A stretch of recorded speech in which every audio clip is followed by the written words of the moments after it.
Avons-nous une preuve définitive de la vie sur d'autres planètes? C'est la question qui me passionne depuis que je suis enfant, en regardant les étoiles et en me demandant qui d'autre pourrait être là-bas.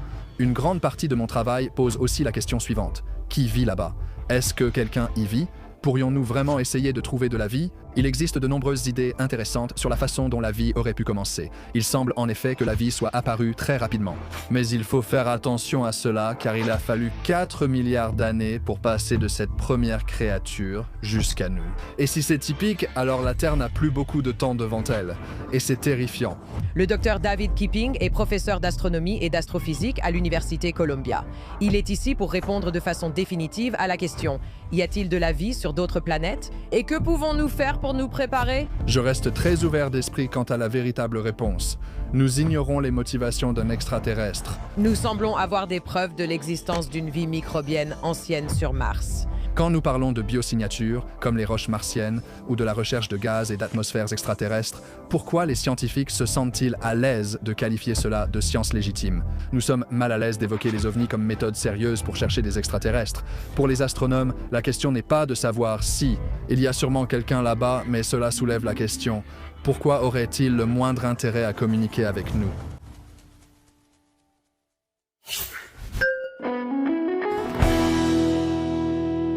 Bonjour, je suis Mayim Bialik. Et je suis Jonathan Cohen. Et bienvenue dans notre décryptage.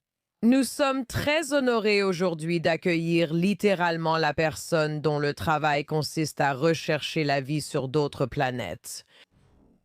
Nous parlons avec le professeur David Kipping. Et le docteur Kipping est professeur d'astronomie et d'astrophysique à Columbia. Il est le directeur du Cool Worlds Lab. Il a également une chaîne YouTube du même nom, Cool Worlds, avec plus d'1 million d'abonnés. Et le docteur Kipping est ici pour répondre de façon définitive à la question. Existe-t-il de la vie sur d'autres planètes? Et que pouvons-nous faire pour nous préparer à cette information? Il parle également de l'évolution de la vie humaine, de la façon dont nous en sommes arrivés là, et de ce à quoi ressemblera la Terre dans 1 milliard d'années, ce qui n'est qu'un clin d'œil à l'échelle de l'évolution. Il va aussi parler des trous noirs, des trous de verre, du multivers et des univers bébés, tout cela et bien plus encore. Nous accueillons avec plaisir le docteur David Kipping. Bienvenue dans l'émission Dr Kipping. Break it down. Merci beaucoup de m'avoir invité. C'est un plaisir d'être enfin ici. Nous aimerions que vous commenciez par nous dire ce qui vous enthousiasme le plus dans votre travail et ce que cela signifie pour l'univers dans son ensemble. Excellente question, très large et tout à fait légitime. Honnêtement, je fais tant de choses qui m'enthousiasment. Mon travail principal consiste à rechercher des planètes en dehors du système solaire et, idéalement, à essayer de trouver aussi des lunes autour de ces planètes. Nous appelons cela des exoplanètes. Je veux dire, ce sont simplement des planètes en dehors du système solaire. Techniquement, on pourrait appeler les planètes à l'intérieur du système solaire des endoplanètes, endo comme à l'intérieur, mais personne ne les appelle jamais comme ça. Les lunes autour de ces planètes sont appelées exolunes. Donc, nous sommes sur ce chemin depuis 25-30 ans, en partant d'absolument aucune information sur les planètes en dehors de notre système solaire. Donc, peut-être, vous savez, pour tout ce qu'on en savait, il aurait pu n'y avoir que les 8 que nous avons dans notre propre voisinage. Et peut-être que c'était tout. Je veux dire, des gens ont vraiment spéculé sérieusement là-dessus. Ils ont observé d'autres étoiles et ils se sont dit, vous savez, il pourrait y avoir quelque chose de spécial à propos de notre propre étoile. Et maintenant, nous savons que lorsque vous levez les yeux vers le ciel, en moyenne, chaque étoile possède au moins une planète qui gravite autour d'elle, souvent bien plus que cela. Donc, ça nous a complètement époustouflés rien qu'avec le nombre qui existe là-dehors. Il y a aussi la diversité. Chaque jour, en lisant un récent journal d'astronomie, on découvre de nouvelles choses. Ça nous sidère encore et encore. Nous trouvons tellement de planètes qui sont, par exemple, entre la taille de la Terre et celle de Neptune. Et nous ne savons tout simplement pas ce qu'elles sont. S'agit-il de versions agrandies d'une Terre rocheuse, des super-Terres? Ou s'agit-il de versions réduites d'une géante gazeuse, une naine gazeuse? Et nous sommes encore complètement dans le flou, vraiment, quant à la nature de ces planètes. Ou peut-être qu'il pourrait s'agir de toute autre chose, comme un monde océanique ou quelque chose du genre. Ce sont ces questions qui enthousiasment beaucoup de scientifiques spécialisés dans les exoplanètes. Et puis, bien sûr, une grande partie de mon travail pose aussi la question suivante. Eh bien, qui vit là-bas? Est-ce que quelqu'un y vit? Pourrions-nous réellement essayer de trouver de la vie? Et pour moi, je veux dire, c'est une question qui me passionne depuis que je suis tout petit, quand je regardais les étoiles et que je me demandais qui d'autre pouvait bien être là-bas. Donc, Vous savez, on pourrait parler de tout ça, mais voilà un aperçu général de tout ce qui me passionne. Je veux dire, est-ce que Kevin Costner est sur la planète Océan? C'est ce que j'aimerais savoir, mais c'est probablement en dehors du sujet de cette conversation. Je veux dire, si l'univers est infini, alors tout se passe quelque part, non? Donc Kevin Costner est quelque part là-bas. J'imagine David prenant son panier repas pour le travail et se demandant « Ai-je découvert de la vie ailleurs aujourd'hui? Non, pas la meilleure journée. On y retourne. » C'est souvent un parcours de... C'est ça la découverte. La science, c'est souvent fait de haut et de bas. Donc il y a des montagnes russes émotionnelles dans tout ça. Mais en général, je pense que c'est une période vraiment passionnante à vivre. C'est justement quelque chose dont je parlais avec mon fils aîné, qui a 20 ans, parce que nous regardions les étoiles l'autre soir. Et je lui racontais cette histoire, vous savez, nous les vieux, c'est-à-dire quelqu'un de plus de 40 ans, on raconte ce genre de choses. Vous savez, mémoriser les 9 planètes, c'était ma principale tâche en ce qui concerne mon rapport à l'astronomie ou à l'univers. C'était mon rôle quand j'étais enfant, n'est-ce pas? Et c'est un peu là que les choses se sont arrêtées pour nous. Il n'y avait pas d'Internet pour que nous puissions chercher des informations. Notre connaissance de l'univers était incroyablement vaste et incroyablement limitée. Et en une seule génération, j'ai un enfant qui comprend très naturellement qu'il y a des billions et des billions d'étoiles, de planètes et d'autres galaxies, et que, en fait, nous ne sommes pas seuls. Vous savez, c'est juste quelque chose de normal, n'est-ce pas? Pour cette nouvelle génération, c'est une expérience courante. Pouvez-vous parler un peu de cette transition? Selon vous, quelle a été la percée la plus déterminante qui nous a permis de passer de l'idée qu'il y a 9 planètes à celle qu'il n'y en a en réalité que 8? Et en plus, il y a tellement d'autres choses au-delà que nous pouvons maintenant réellement rechercher des biosignatures. Nous pouvons chercher à quoi cela ressemble lorsque d'autres planètes ont peut-être abrité la vie. Quel est le lien? Qu'est-ce qui s'est passé dans cette génération? Oui, tu sais quoi? Je pense qu'il y en a en fait deux. Il y a deux éléments. L'un est conceptuel, qui est simplement dans nos propres têtes, vraiment. Nous aurions pu découvrir des exoplanètes bien plus tôt que nous ne l'avons fait, mais c'est nous qui nous sommes mis en travers du chemin. Et l'autre était technologique, ce qui est la réponse évidente. Je vais d'abord te donner la version conceptuelle. Même dans les années 70 et même, on pourrait dire, dans les années 60, nous avions la capacité, avec nos télescopes, de mesurer les oscillations des étoiles avec un niveau de précision suffisant pour détecter certaines exoplanètes connues que nous avons découvertes ces dernières années. Pour cela, il faut voir une étoile bouger d'avant en arrière et constater que sa vitesse varie de plusieurs centaines de mètres par seconde. Et les plus grosses planètes qui sont vraiment proches de l'étoile, parce que, évidemment, plus la planète est proche de l'étoile et plus elle est massive, plus elle peut tirer dessus et la faire bouger et osciller très rapidement. Un bon exemple, vous savez, si vous laissez tomber une pièce et que vous la lancez dans un de ces puits à pièces, elle accélère à mesure qu'elle se rapproche de plus en plus. Et c'est la même chose avec les planètes. Plus elles sont proches, plus elles tournent vite autour de l'étoile. Et donc, plus elles tirent rapidement sur l'étoile autour de laquelle elles gravitent. Certaines de ces vitesses atteignaient des milliers de mètres par seconde. Et nous aurions pu les détecter dans les années 60 et 70. Et en fait, dans les années 50, il y avait un astronome. Il s'appelait Otto Struve. Complètement oublié à l'époque, il est aujourd'hui cité comme un génie à l'intuition remarquable. Mais il a fait remarquer que, peut-être que parfois les planètes de la masse de Jupiter ne vivent pas très loin de leur étoile, contrairement à Jupiter et à Saturne. Peut-être que parfois elles s'en approchent vraiment. Tout le monde pensait qu'il était fou, que cela n'avait aucun sens. On croit comprendre la formation de Jupiter. Il faut beaucoup de glace pour créer ces géantes gazeuses. La glace n'est pas stable près d'une étoile, il ferait trop chaud. On ne peut donc pas créer une planète comme Jupiter aussi proche, tout le monde a rejeté l'idée. Mais nous connaissons maintenant des centaines et des centaines de ces soi-disant Jupiters chauds qui se cachaient dans nos données pendant des années, voire des décennies, sans que personne ne les cherche. Donc je pense qu'il y a simplement une barrière conceptuelle avec laquelle on grandit, comme tu dis mec, on grandit en lisant ce manuel scolaire, voici le système solaire, voilà à quoi il ressemble. Et je pense que pour une génération ou plus d'astronomes, c'est devenu ancré dans nos esprits que c'était le modèle, comme si tout le reste ressemblerait plus ou moins à ça. Et puis, quand on a découvert que c'était totalement différent, on est revenu en arrière et on s'est dit « mince, on aurait pu trouver ces choses-là il y a longtemps ». Et puis, la grande avancée technologique, c'était simplement les CCD. Donc, vous savez, la même technologie de caméra qu'on utilise dans nos iPhones et en vidéographie, comme mon appareil photoréflexe numérique avec lequel je vous parle en ce moment, cette technologie de puce a permis un rendement quantique bien plus élevé pour la capture des photons. Et donc, nous avons pu passer d'une capture d'environ 10% des photons à presque 100% des photons. Du jour au lendemain, cette technologie vous donne 10 fois plus de photons et donc un rapport signal-bruit supérieur d'un facteur de racine carrée de 10 dans vos données. Donc, cela a également été une avancée majeure. Maintenant, j'aimerais que vous nous parliez de quelque chose qui s'est produit très récemment, où il semble que nous ayons des preuves d'une forme de vie microbienne ancienne sur Mars. Et c'est quelque chose dont, lorsque vous avez publié un message à ce sujet, vous avez dit quelque chose de très touchant, vous savez, pour les scientifiques parmi nous. Vous avez dit « Mon cœur ne le supporterait pas si ce n'était pas une preuve de vie sur Mars ». Pouvez-vous en parler un peu, vous savez, si je vous posais la question de base? Avons-nous une preuve définitive de vie sur d'autres planètes? Où ces données de Mars s'inscriraient-elles dans tout cela? Donc, en parlant avec mes collègues spécialistes de Mars, parce que moi, je n'étudie pas Mars, vous savez, je ne suis pas un scientifique planétaire du système solaire, mais en discutant avec mon collègue à ce sujet, les données sont très intrigantes. Donc, on voit ces sortes de taches qui ressemblent à ce qu'on observe avec des microbes, des bactéries à l'intérieur des roches.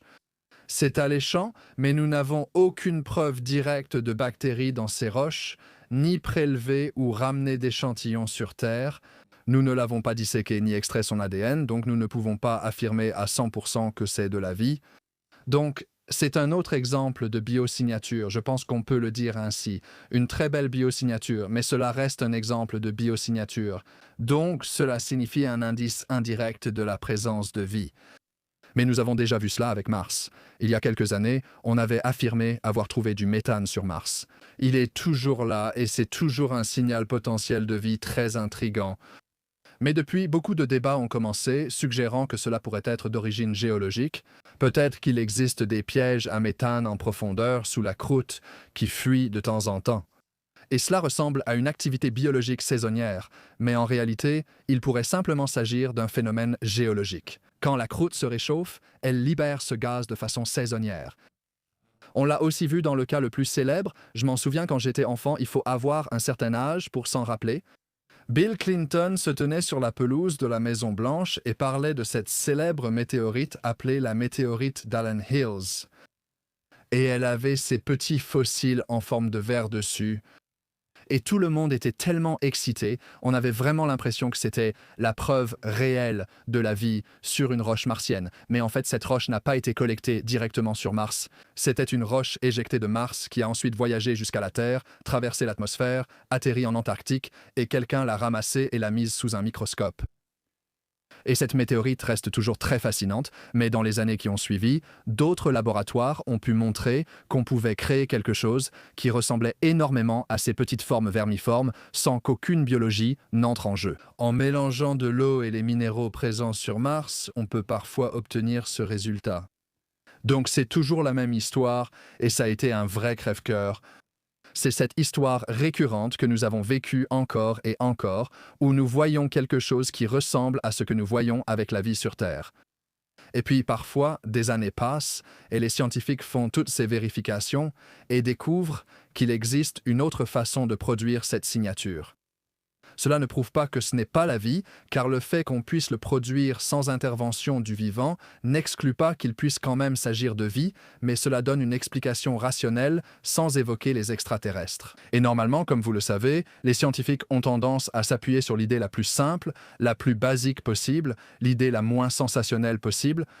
Et donc, pour ces raisons, vous savez, Allen Hills, le méthane martien, et vous savez qui sait ce qui va se passer avec celui-ci, mais il y a eu une histoire récurrente. Donc, il faut juste s'y préparer. Comme les leçons de l'histoire nous apprennent que nous sommes souvent déçus.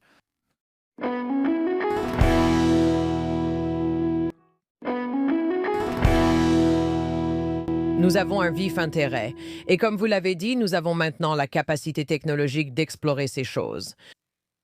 Parlons de la vie sur cette planète, cependant. Avant de continuer, vous savez, notre quête de la vie sur d'autres planètes. Vous Vous savez, je me souviens qu'en cours de biologie de base, l'une des premières choses qu'on nous a apprises, c'était comment essayer de créer en gros nous-mêmes à partir de rien, n'est-ce pas? Et le modèle qu'on nous enseignait quand j'étais à l'université dans les années 90, vous savez,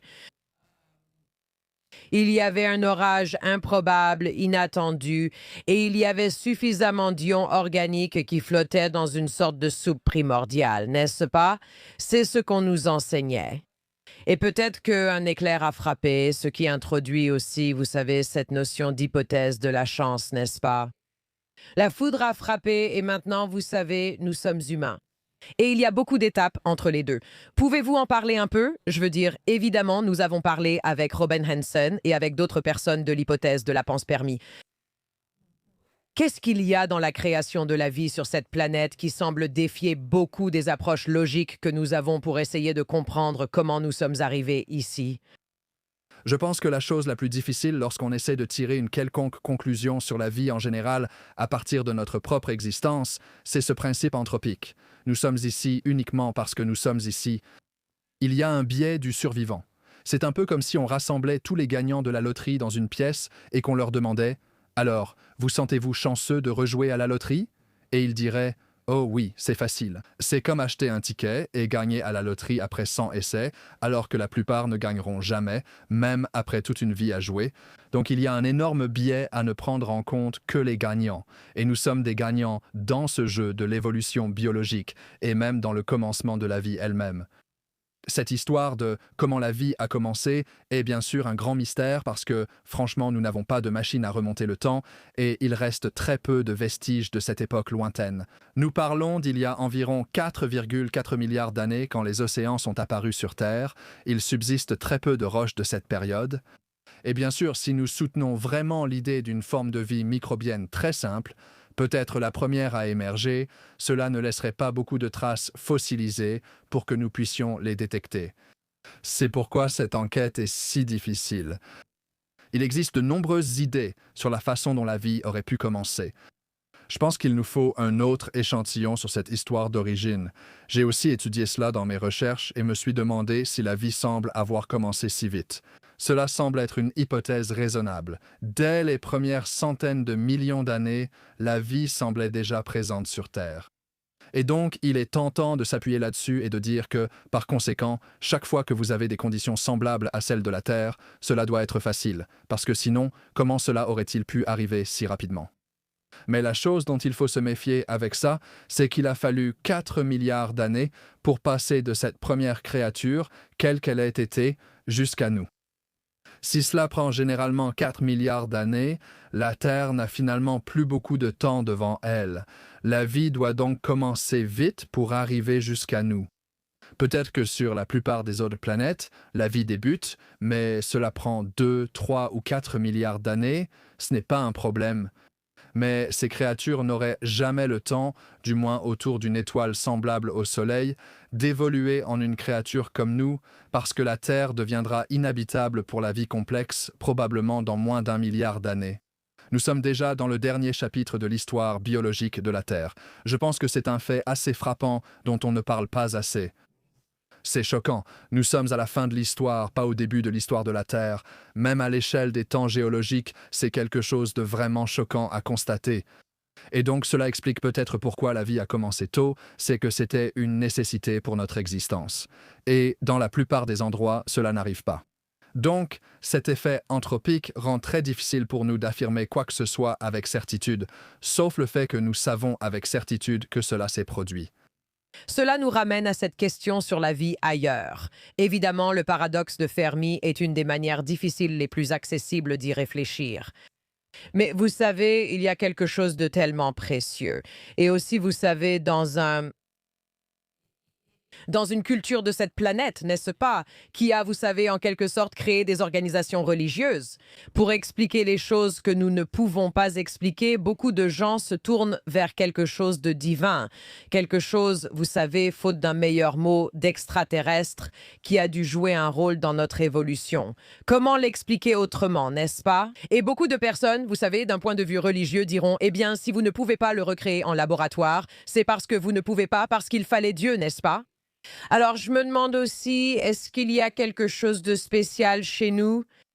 Et vous savez à quel point votre Dieu est-il grand? Est-ce que votre Dieu est assez grand pour s'étendre au-delà de cette galaxie, n'est-ce pas? C'est un peu la question. Avons-nous besoin de cette particularité pour créer la vie ailleurs? Ou la vie peut-elle exister, n'est-ce pas, en dehors de notre, vous savez, perception consciente de la façon dont les choses sont créées? Pouvez-vous parler un peu de cette complexité, vous savez, que nous créons?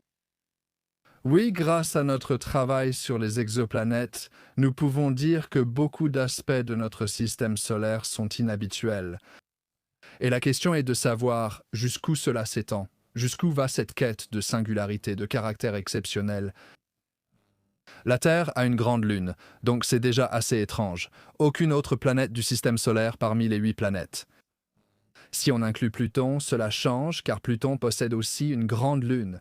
Mais parmi les 8 planètes principales, aucune n'a une lune aussi grande. Cela influencerait les marées et l'obliquité terrestre, ce qui paraît positif.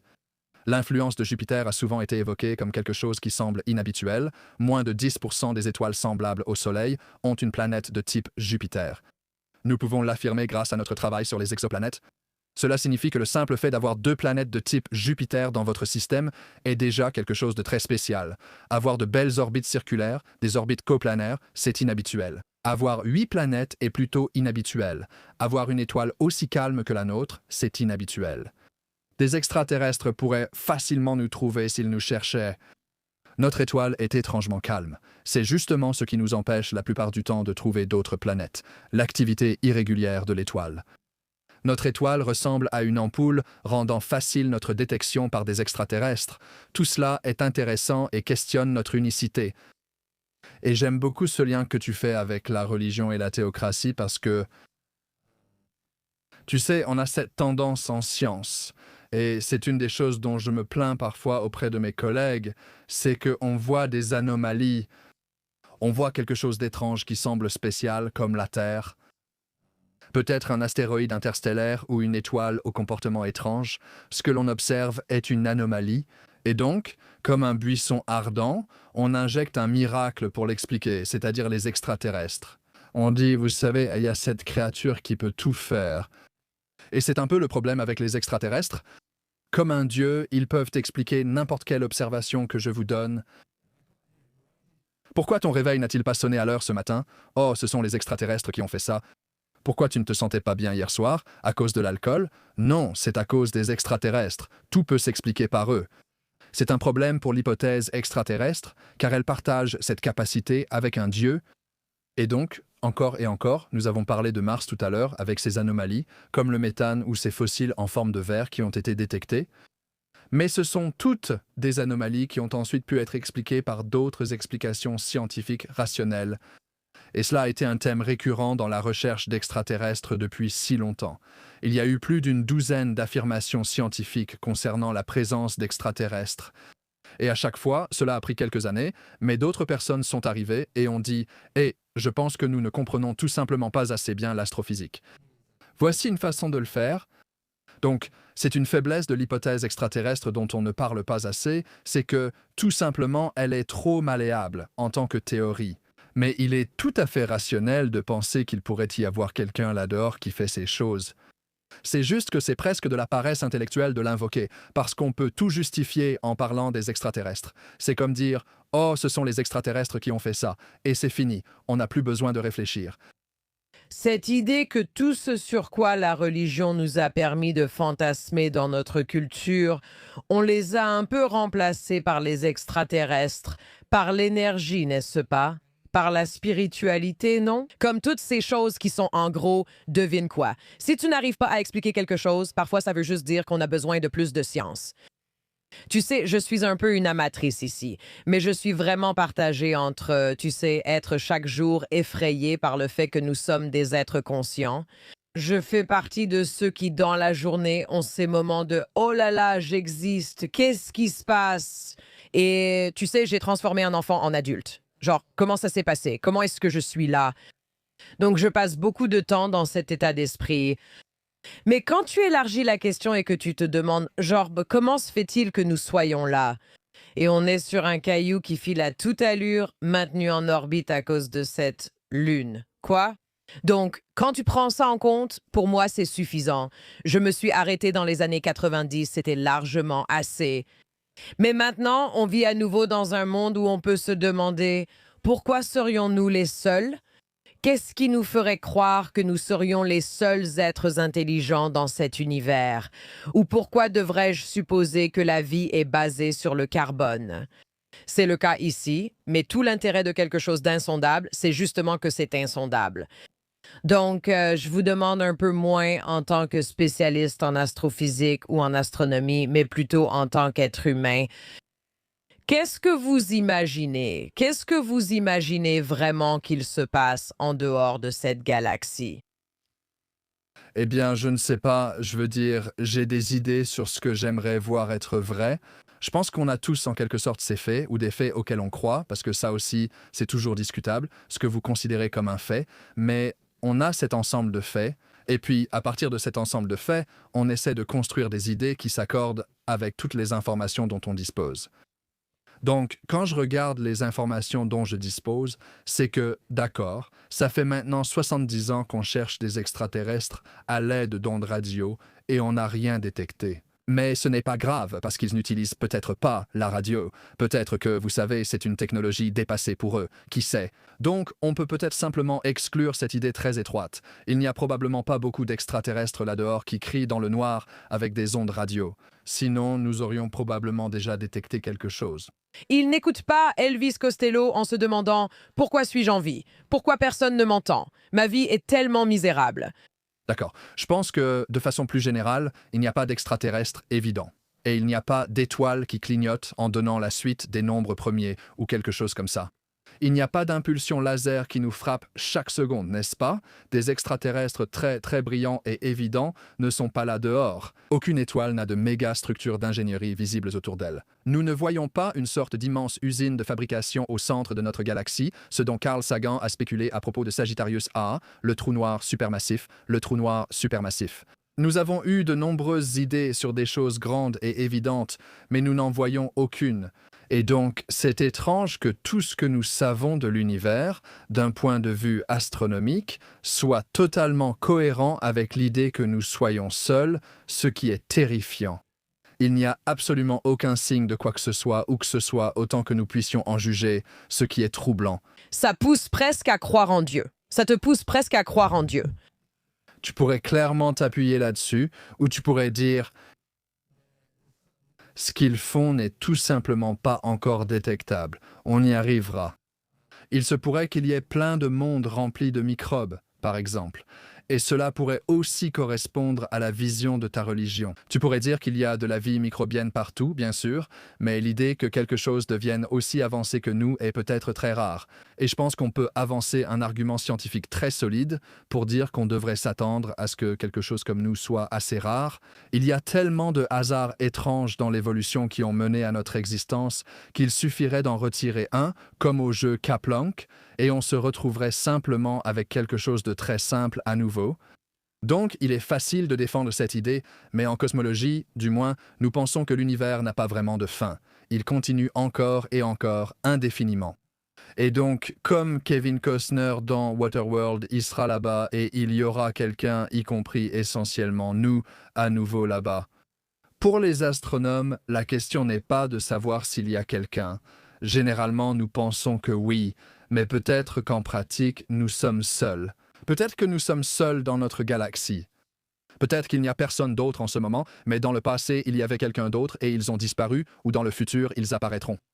Je pense souvent que communiquer avec des extraterrestres est un défi temporel plutôt que spatial. Nous, je pense que notre meilleure chance de communiquer avec une autre intelligence, c'est assez provocateur, mais je pense que notre meilleure chance est de parler aux intelligences futures qui évolueront sur Terre, parce que la Terre a encore des centaines de millions d'années devant elle. Attends. Explique-nous ça. Raconte-nous comment tu vois les choses. Oui. Donc, tu sais, pense à la dernière grande extinction massive. C'était quand les dinosaures ont disparu. C'était il y a 65 millions d'années. C'est très rapide pour l'évolution, ce n'est pas si long.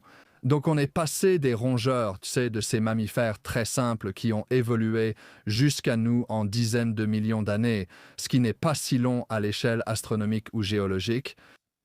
Ma théorie provocatrice, bien que je ne sois pas biologiste de l'évolution, est que l'intelligence reviendra. Je ne sais pas ce qui nous attend. Peut-être irons-nous vers les étoiles ou disparaîtrons-nous. Je l'ignore. Mais je pense quand même que l'intelligence est présente chez suffisamment d'espèces du règne animal à ce stade. Elle est chez les dauphins, chez les pieuvres, chez les oiseaux, chez les mammifères. Donc je pense que l'intelligence a un avantage évolutif qui persistera d'une manière ou d'une autre. Je pense qu'il est plus probable de construire une capsule temporelle à placer sur la Lune que de recevoir un message d'un extraterrestre de l'autre côté de la galaxie. Peut-être qu'un descendant avancé du futur sur Terre la détecterait, la récupérerait et en apprendrait sur nous.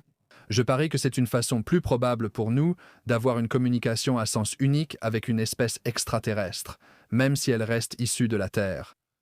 Au lieu d'une vraie communication bidirectionnelle par impulsion radio avec Alpha du Centaure, ce n'est qu'une théorie personnelle, mais j'y tends. Je pense que tu aurais été une excellente biologiste de l'évolution.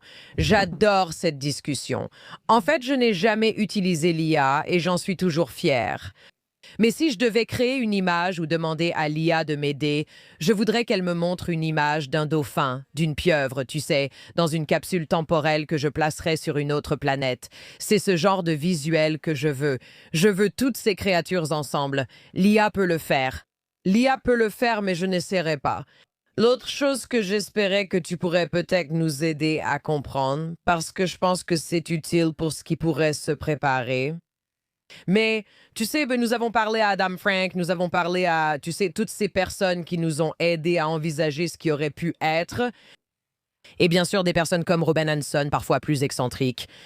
Mais qu'en est-il de l'idée que si nous supposons qu'il pourrait y avoir d'autres formes de vie intelligentes, il est probable qu'elles existent depuis bien plus longtemps que nous? Et elles ont peut-être même atteint un niveau de développement, je veux dire, enfin, je pense à quelque chose comme les Jetsons, vous voyez. J'ai grandi avec les Jetsons, n'est-ce pas? Donc, je me dis, c'est un peu ça, oui. Je m'imagine un ordinateur avec des jambes, vous voyez, c'est à ça que je pense. Mais quelle que soit la forme d'intelligence artificielle avancée qu'aurait pu développer quelque chose qui existe depuis, je ne sais pas, disons, des centaines de millions d'années, est-il possible que nous soyons la forme de vie la plus primitive et qu'il existe déjà quelque chose d'autre et que nous soyons simplement au tout début de notre exploration? Bien sûr. Je veux dire, oui, Carl Sagan faisait souvent ce commentaire, qu'il est très improbable que s'il existe une autre intelligence ailleurs, elle soit au même niveau technologique que nous, n'est-ce pas? Elle sera soit très en retard par rapport à nous, auquel cas il n'y a pas vraiment de perspective de communication, soit très en avance sur nous. Adam Frank et moi avons écrit un article expliquant que si l'on considère les étoiles voisines et qu'on suppose qu'il y a quelqu'un d'autre là-dehors, cette intelligence sera presque certainement bien plus avancée que nous. Nous devons donc nous y préparer dans la communication. Mais cela soulève la question. Peut-être que c'est l'explication du paradoxe de Fermi. Pourquoi aurait-il le moindre intérêt à communiquer avec nous, n'est-ce pas? Parce que nous serions tellement simples et primitifs pour eux que peut-être qu'on serait intéressant dans le sens de nous mettre dans une éprouvette et voir ce qui se passe, mais pas pour une véritable communication consciente. Il se peut qu'il existe un niveau de conscience supérieur que nous n'avons pas atteint et qu'ils ne nous voient même pas comme dignes d'empathie, voire que ce concept leur soit étranger. Donc, tu sais, c'est très inquiétant. Le cas qui m'inquiète le plus, c'est qu'on peut imaginer une planète avec une forme de vie unicellulaire qui forme une colonie sur cette planète, comme un champignon qui se répandrait sur toute la planète. Comme un réseau neuronal, cela pourrait être très intelligent. On sait que les abeilles et les fourmis possèdent une intelligence collective émergente. Et donc, il pourrait y avoir des hyper-intelligences là-bas qui n'ont tout simplement aucune notion de compréhension mutuelle avec nous. Même l'idée d'une autre espèce n'aurait aucun sens pour eux, parce qu'ils sont la seule chose qu'ils aient jamais connue. Donc, même l'idée d'individu et de conscience n'aurait aucun sens pour eux.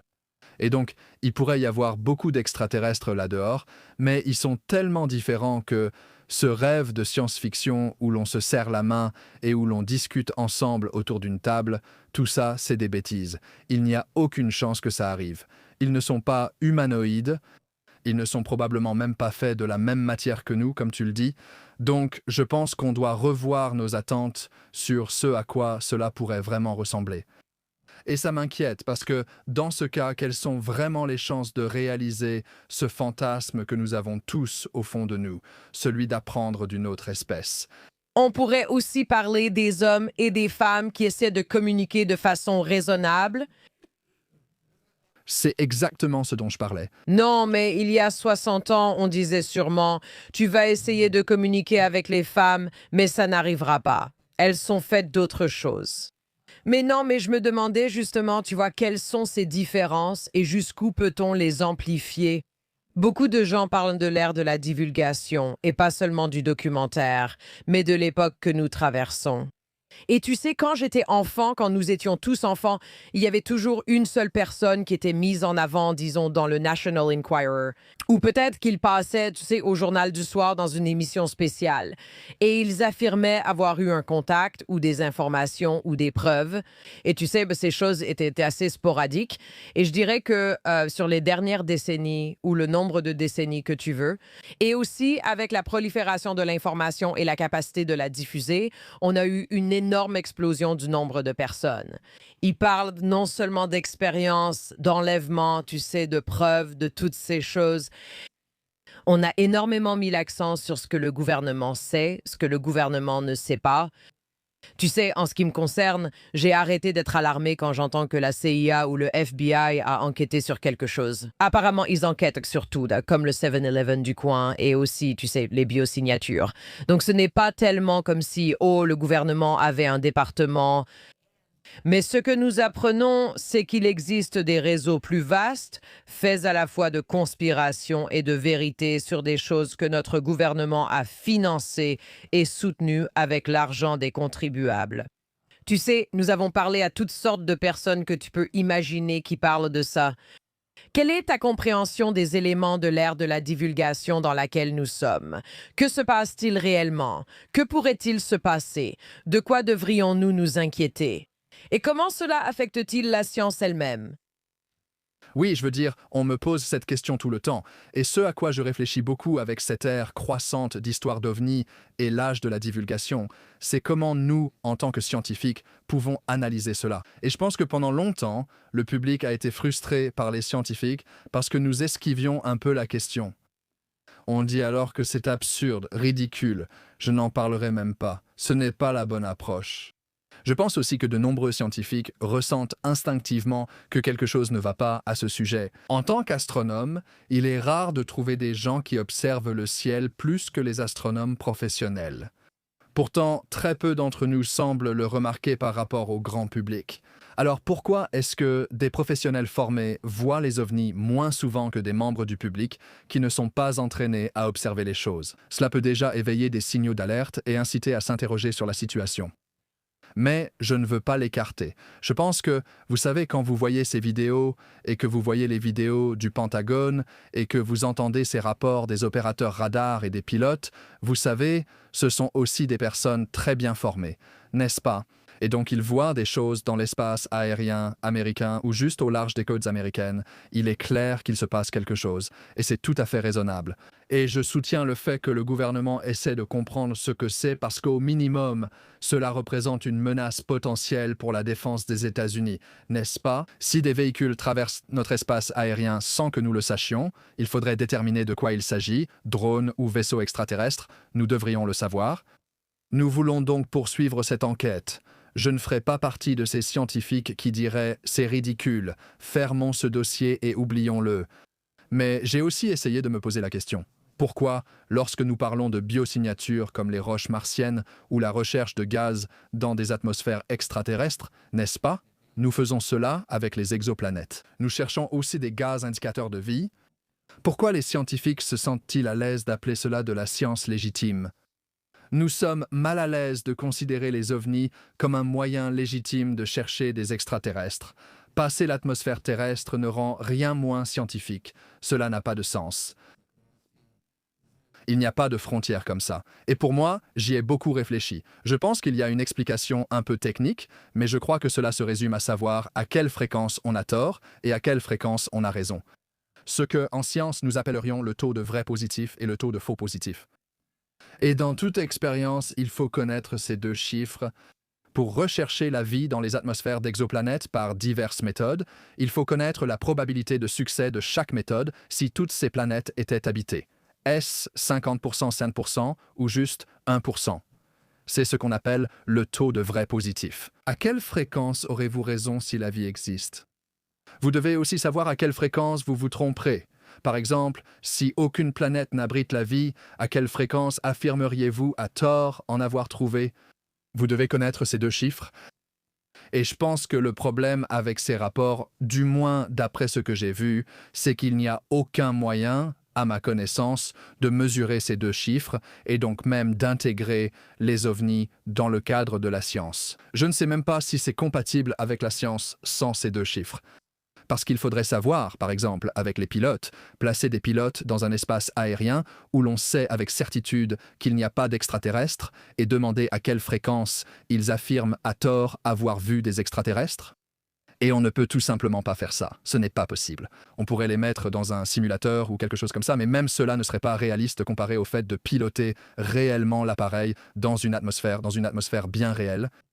De la même manière, il n'y a aucun moyen de savoir si vous les mettez dans un espace aérien avec des extraterrestres, à quelle fréquence ils les identifient correctement comme des extraterrestres. Il n'y a aucun moyen de faire ça. Donc le problème, d'un point de vue expérimental, c'est que tout est anecdotique et il est très difficile d'avoir des conditions contrôlées, comme en laboratoire, où l'on peut évaluer ces chiffres et poser ces questions de manière significative. Il pourrait être possible, dans certains cas, de poser ces questions. On pourrait imaginer des réseaux de téléphones portables qui suivent ces choses, chaque téléphone les capturant en temps réel, obtenant par trigonométrie leur position avec des magnétomètres sur chaque téléphone. Je pense que le groupe de travail de la NASA sur les pannes a préconisé cela. Ils ont dit « Écoutez, on pourrait transformer les téléphones de tout le monde en dispositifs pour recenser les ovnis.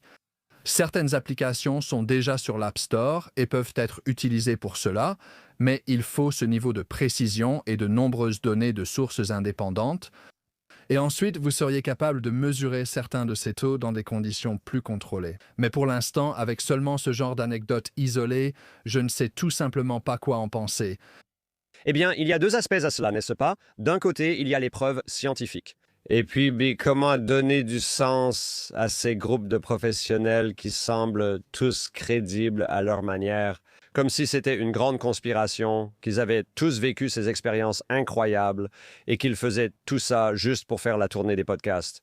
Et ils se retrouvent devant des auditions au Congrès en affirmant qu'il existe des preuves incontestables qui sont retenues. Alors, comment réconcilier ces deux choses? Je ne sais pas. Oui, je ne sais vraiment pas. Je veux dire, je ne prendrai pas de témoignages personnels comme preuve de l'existence des extraterrestres, personnellement. Je pense que mon niveau d'exigence en matière de preuves est plus élevé que le simple Dave l'a dit. Même si Dave, je crois vraiment Dave, même si Dave est mon meilleur ami et qu'il a un doctorat en je ne sais quoi, ce n'est toujours pas suffisant, un simple témoignage personnel, juste parce que quelqu'un l'a dit. Donc, tu sais, c'est comme Jerry Maguire, montre-moi l'argent, là je le croirais. Si vraiment s'il y a des véhicules extraterrestres dans un entrepôt gouvernemental, alors il suffit de les présenter et nous serons tous convaincus. Et je pense que c'est le principe non seulement de la science, mais aussi de la société en général. Si tu veux convaincre quelqu'un d'une idée, alors pour que ce soit convaincant et que ça devienne un fait, il ne doit pas y avoir de place pour l'ambiguïté, n'est-ce pas? Il ne peut pas y en avoir. Et c'est comme ça que les scientifiques travaillent. On essaie toujours de voir, d'accord? As-tu pensé à ça? Qu'en est-il de cette hypothèse? Et qu'en est-il de ceci? Et on l'attaque sous tous les angles jusqu'à ce que, quelle que soit l'idée, ce soit comme un creuset. Tu as éliminé tout ce qui était sans importance, ne laissant que ce fait pur. La gravité est indéniable, car nous avons tous fait cette expérience des millions de fois et elle tombe toujours au sol. Il est impossible de le nier après toutes nos tentatives. Et on en est encore loin avec les affirmations actuelles. Mais j'aimerais qu'on y arrive parce que moi, comme tout le monde, je veux juste connaître la réponse. Mais en ce qui concerne ce qui se passe personnellement avec ces personnes, je n'en ai aucune idée. Je pense qu'il faudrait probablement un psychologue pour comprendre ça, pas un astronome. Il est aussi possible qu'ils aient tous raison et qu'il se passe vraiment quelque chose. Et nous, pour une raison quelconque, les preuves sont constamment retenues et ne sont pas accessibles aux scientifiques. Pourtant, paradoxalement, tous ces scientifiques du SETI et astronomes qui travaillent autant ne voient jamais d'ovnis. Voilà, les données des télescopes, ce qui, je trouve, est difficile à comprendre, mais on pourrait imaginer certaines situations artificielles où cela serait vrai. Je suis frappé à la fois par la question de Jonathan et par l'explication que vous donnez. Je veux dire, je pense que je n'avais pas réalisé qu'il y aurait des moyens pour que nous puissions réellement essayer de suivre tout ça de manière rigoureuse. Par exemple, quand vous avez parlé des téléphones et du temps réel, ça a beaucoup de sens. Ça ne m'était jamais venu à l'esprit. Mais je pense que c'est justement là où on peut faire le lien avec les conversations de ceux qui disent que les choses qu'ils vivent et observent ne peuvent pas être mesurées. Et soit on a la foi, soit on ne l'a pas, n'est-ce pas? Mais en réalité, ce n'est pas du tout comme ça que la science fonctionne. Et si tu veux croire aux anges et aux fées, c'est tout à fait ton droit. Mais si on veut essayer d'intégrer ça dans une discussion plus large, il faut qu'il y ait une certaine rigueur, il faut qu'il y ait des données, il faut pouvoir faire des statistiques dessus. C'est la vérité. Ça me rappelle qu'on a fait de toi une biologiste de l'évolution et peut-être aujourd'hui une thérapeute. Tu sais, ça me rappelle beaucoup de choses auxquelles les gens, disons, aiment s'accrocher au sujet de la perception extrasensorielle. Tu sais, la capacité de communiquer par télépathie, tu sais, toutes ces choses qui sont un peu en dehors du champ de ce que la science est capable d'expliquer. Tu sais, je suis juste curieuse de savoir quels pourraient être ces autres points de connexion, tu vois, pour que nous puissions dire que cela peut exister comme une expérience indépendante, mais ce n'est pas la même chose que de pouvoir la comprendre d'un point de vue global, humain et scientifiquement rigoureux. Oui, je veux dire, j'aime toujours rappeler ça aux gens, les biais humains. Et c'est l'une de ces situations très difficiles où beaucoup d'entre nous ont de forts biais. La plupart des gens, je pense, ont tendance à préférer, ils aimeraient qu'il existe une espèce extraterrestre quelque part, mais beaucoup de personnes ressentent aussi l'inverse. Mais vous savez, les avis sont très partagés sur ce que les gens veulent croire. Et nous l'avons vu maintes et maintes fois en science. Je veux dire, je pense à l'une des toutes premières affirmations sur la vie extraterrestre. C'était à la une du New York Times en 1908 ou 1906 peut-être que c'était ça. Et c'était le New York Times qui disait « Il y a de la vie sur Mars ». C'était le titre. Il n'y a pas deux façons d'interpréter ce titre. C'est une déclaration de fait sans ambiguïté. Il y a de la vie sur Mars parce que cet astronome de l'époque, il y a plus de 100 ans, Percival Lowell, regardait à travers un télescope et il a vu des lignes sur Mars. Il pensait que ces lignes étaient des canaux. Aujourd'hui, on trouve ça ridicule. Pourquoi des extraterrestres feraient-ils des canaux, une technologie dépassée? Pourtant, à l'époque, c'était nouveau. Il était entouré de canaux. Le canal Erie venait d'être construit. Il pensait qu'une espèce avancée ferait pareil, d'où l'idée d'extraterrestre. L'extraterrestre pourrait être si différent que ce serait risible. Pour une civilisation avancée, les véhicules spatiaux pourraient sembler une blague. Pourquoi ferait-il cela alors qu'il pourrait tout apprendre avec un télescope à sonde de neutrons de l'autre côté de l'univers? Pourquoi aurait-il besoin de leur rendre visite? Nous devons garder l'esprit un peu plus ouvert sur le degré d'avancement qu'ils peuvent réellement avoir. Et bien sûr, il avait tort. Vous savez, Percival Lowell avait tort, mais il ne savait tout simplement pas ce qu'il ne savait pas. Et ce qu'il ne savait pas, c'est que ces effets psychologiques, ça s'appelle la reconfiguration de Jess Start, où si vous voyez 3 points alignés, vous avez tendance à tracer une ligne entre eux, et son cerveau a simplement comblé les vides. À l'époque, cela n'était pas reconnu comme un effet. Ainsi, c'est ce que nous ignorons qui pose problème. Même dans notre atmosphère, certaines choses nous échappent. Lors de le groupe de travail de la NASA sur les phénomènes aériens non identifiés, dirigé par David Spergel, qui est astronome, ils ont parlé de cet effet d'éclair inversé. Je crois que ça s'appelle la méduse ou l'éclair rouge. Ça jaillit vers le haut uniquement dans la très haute atmosphère. Les pilotes en parlent depuis des années. Les pilotes de ligne disaient qu'il y avait cet éclair étrange, mais il n'avait jamais été enregistré. Personne n'avait jamais eu une caméra assez rapide pour capturer cet éclair rouge inversé. Quand les caméras sont devenues assez rapides, ils ont enfin prouvé que c'était réel.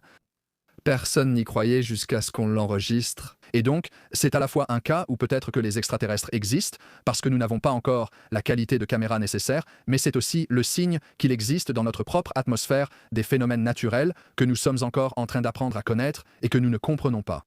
Donc, nous devons faire preuve d'humilité et admettre que notre compréhension, même de notre propre atmosphère, va probablement beaucoup progresser au cours du prochain siècle. Et il se peut qu'il se passe des choses que nous ne comprenons pas encore, mais que nous finirons par comprendre parce que c'est ainsi que fonctionne la science. Ou cela pourrait être des extraterrestres, mais je pense vraiment que nous devrions simplement faire preuve d'un peu d'humilité, car à maintes reprises dans l'histoire, nous nous sommes trop emballés parce que nous voulions que ce soit vrai. Nous voulons que ce soit des extraterrestres. Très souvent, jusqu'à présent, cela n'a pas été le cas, simplement par manque de compréhension de notre part sur ce qui se passe. Je veux dire, on pourrait aussi faire ce raisonnement pour, vous savez, tout ce que nous avons attribué à Dieu, tout ce que, encore une fois, nous attribuons à des champs énergétiques que nous ne pouvons tout simplement pas encore mesurer. On pourrait l'attribuer à la télépathie ou à ce qui ressemble à une communication télépathique. Vous savez, Jonathan et moi sommes, en quelque sorte, vous voyez, fascinés à titre récréatif par des choses que les gens pensaient autrefois ne pas exister, mais qui existent en réalité, n'est-ce pas? Donc, vous savez, quand nous avons découvert que, oh, le fascia existe réellement dans votre corps et que c'est vraiment important, et libérer, vous savez, la douleur provenant, disons, d'un traumatisme à l'épaule peut en fait être ressentie dans tout votre corps et provoquer des changements. Comme ça a vraiment bouleversé, vous savez, le monde du travail corporel. Cela a aussi changé, vous savez, les médecins qui disaient autrefois que rien de ce que vous pensiez dans votre tête n'avait d'impact physiologique, ce qui paraît maintenant assez absurde. Donc, on est juste, vous savez, fasciné par le fait que, vous savez, on peut capter des ondes radio grâce à un plombage dans une dent. Mais avant qu'on réalise que c'était ce qui se passait, il y avait des gens qui disaient « j'entends des voix dans ma tête ». Et vous savez, c'était quelque chose de bien réel. Et en plus, juste pour enfoncer un peu plus le gouvernement a vraiment mené des expériences très louches et tordues sur des gens et les a convaincus qu'il n'y avait rien d'implanté dans leur tête. Ces personnes sont allées dans des hôpitaux de vétérans affirmant qu'on leur avait implanté quelque chose dans la tête. On leur administre du Thorazine et on espère ne plus les revoir. En fait, le gouvernement faisait bien des recherches psychologiques et implantait parfois des choses dans le cerveau des gens, non? Donc je pense qu'il y a aussi cette idée que les extraterrestres sont en quelque sorte notre prochaine étape, n'est-ce pas? C'est l'étape suivante quand on se dit « je ne peux pas expliquer ça » et peut-être que tu ne peux tout simplement pas encore le mesurer. Mais j'adore cette idée que c'est pour ça que nous sommes humains. C'est comme ça que fonctionne l'évolution, c'est comme ça que nous créons des choses. C'est ainsi que nous créons les environnements dans lesquels nous continuons à faire des recherches pour en découvrir davantage. Il se peut que l'étude de la télépathie ne révèle pas que les gens communiquent sur un autre plan de conscience accessible, par exemple par le cœur. Mais nous pourrions apprendre d'autres choses à ce sujet. La communication humaine, la communication non verbale et tant d'autres choses qui viendront, vous savez, enrichir un peu le mélange qu'est notre savoir scientifique. Oui, je veux dire, comme les arbres qui communiquent à travers le réseau fongique. C'est un exemple. Ça paraît complètement fou quand on en entend parler pour la première fois. Mais un exemple dans mon domaine auquel je pense, ce sont en fait les météores. L'idée qu'au XVIIIe siècle, des pierres puissent tomber et pleuvoir du ciel, c'était vraiment étrange. C'est du genre « quand les poules auront des dents ». Et personne n'y croyait. On se disait, voyons, comment une pierre pourrait-elle tomber du ciel dans votre jardin? Ça n'a aucun sens. C'est vrai. Et puis, bien sûr, maintenant on l'accepte comme un fait établi parce qu'au nord de la France, je crois que c'était près de la Normandie, il y en a eu des milliers lors d'une pluie de météorites. Et à ce moment-là, il n'y avait plus moyen d'échapper à la conclusion. C'était un groupe de paysans et tout le monde disait qu'ils étaient fous et stupides. C'est ce que les gens affirmaient. Exactement. Mais les preuves sont devenues, je pense que c'est ce qu'on recherche toujours en science, tellement accablantes que les sceptiques n'avaient plus aucune échappatoire, n'est-ce pas? Les preuves dans ce contexte sont devenues indéniables. Et c'est toujours ce que nous recherchons, je pense, en science. Nous voulons éliminer toute cette incertitude jusqu'à ce qu'il ne reste plus que quelque chose qui ressemble vraiment à un fait établi. Et j'espère qu'on y arrivera avec ça. Je pense que dans 50 ans, peut-être qu'on regardera en arrière et qu'on se dira « D'accord, voilà ce que tous ces ovnis étaient. C'était soit des extraterrestres, soit peut-être autre chose. » Mais nous en sommes évidemment encore très loin à ce stade. Nous ne comprenons pas ce que sont ces choses. Elles sont signalées à un rythme tellement élevé que cela exige une enquête. Les preuves sont-elles suffisantes pour affirmer qu'il s'agit d'extraterrestres? Non, mais je reste ouvert à cette possibilité. Et je pense que la leçon de l'histoire, encore et encore, c'est que nous nous trompons souvent. Tu te trompes souvent. J'essaie donc de garder l'esprit ouvert et de dire que les preuves sont insuffisantes pour me convaincre sans affirmer que tu as tort. J'essaie de garder toutes les options ouvertes et de simplement recueillir des données jusqu'à ce que nous arrivions à un point où les preuves deviennent accablantes. Et c'est ce que nous voulons atteindre. Et pour certaines personnes, c'est frustrant parce qu'elles veulent juste prendre une décision tout de suite, prendre position, dire simplement « je veux la certitude ». Mais la science ne fonctionne pas comme ça. La science renforce progressivement la confiance grâce à de très nombreuses expériences. Et parfois, il faut ce genre de découverte exceptionnelle, comme ces 1000 mètres dans le nord de la France, pour vraiment convaincre tout le monde que c'est réel. Je porte ce T-shirt que Jonathan m'a offert, que j'aime beaucoup parce que j'aime donner des traits humains aux extraterrestres. Mais il y a beaucoup de discussions. Et nous avons récemment reçu un homme qui prétend canaliser un hybride extraterrestre. C'est une autre histoire. Il s'appelle Bachar et des gens du monde entier écoutent les messages canalisés de Bachar. Mais l'une des choses dont Bachar parle et dont beaucoup de gens parlent aussi, c'est que les extraterrestres veulent notre ADN. Et ils procèdent, vous savez, à des enlèvements et ils placent, vous savez, des sondes et toutes ces choses. Et cela a été le sujet de nombreux films incroyables, n'est-ce pas? Imaginez à quoi pourrait ressembler une interface avec des extraterrestres. Pouvez-vous imaginer un monde ou une galaxie ou un univers où les extraterrestres seraient à un tel niveau de sophistication? Où ils pourraient, par exemple, voler sans être détectés, mais ensuite faire des apparitions ciblées. S'ils étaient à un tel niveau de sophistication, pourquoi voudraient-ils notre ADN au point de devoir l'aspirer par notre nez avec une sonde? Je demande pour une amie, mais je demande aussi, vous savez, d'une certaine façon, je n'essaie pas juste d'être, vous savez, insolente ici. Je veux dire, où est ce type d'interaction? Et comment pouvons-nous avoir des conversations? Est-ce qu'on arrête tout simplement et on dit « devinez quoi ?» Tout ce qui peut voler sans être détecté n'a pas besoin ensuite de vous aspirer dans un ovni. Ou bien on dit que plus rien n'est exclu, et peut-être qu'il existe des êtres qui opèrent à un niveau que nous ne pouvons littéralement pas comprendre. J'ai déjà entendu cet argument de certains collègues qui disent que ça n'a aucun sens. Pourquoi? Les ovnis, s'ils sont si avancés, seraient indétectables dans certaines données, puis facilement détectables à l'œil nu dans d'autres données ou avec un simple appareil photo dans d'autres cas. Je trouve étonnant qu'avec les appareils photo, la meilleure photo d'ovni n'ait pas évolué depuis 1950, non? La technologie des appareils photo a explosé, pourtant on obtient toujours des photos granuleuses et de mauvaise qualité. C'est peut-être un signal d'alerte, non, dans une certaine mesure, mais en ce qui concerne les motivations, il est impossible de les réfuter. Je pense que c'est une perte de temps d'essayer de réfuter les motivations parce qu'on n'a aucune idée de ce que pourraient être les motivations d'un extraterrestre. Peut-être que c'est un adolescent ivre qui vole juste autour de nous pour nous embêter, je ne sais pas.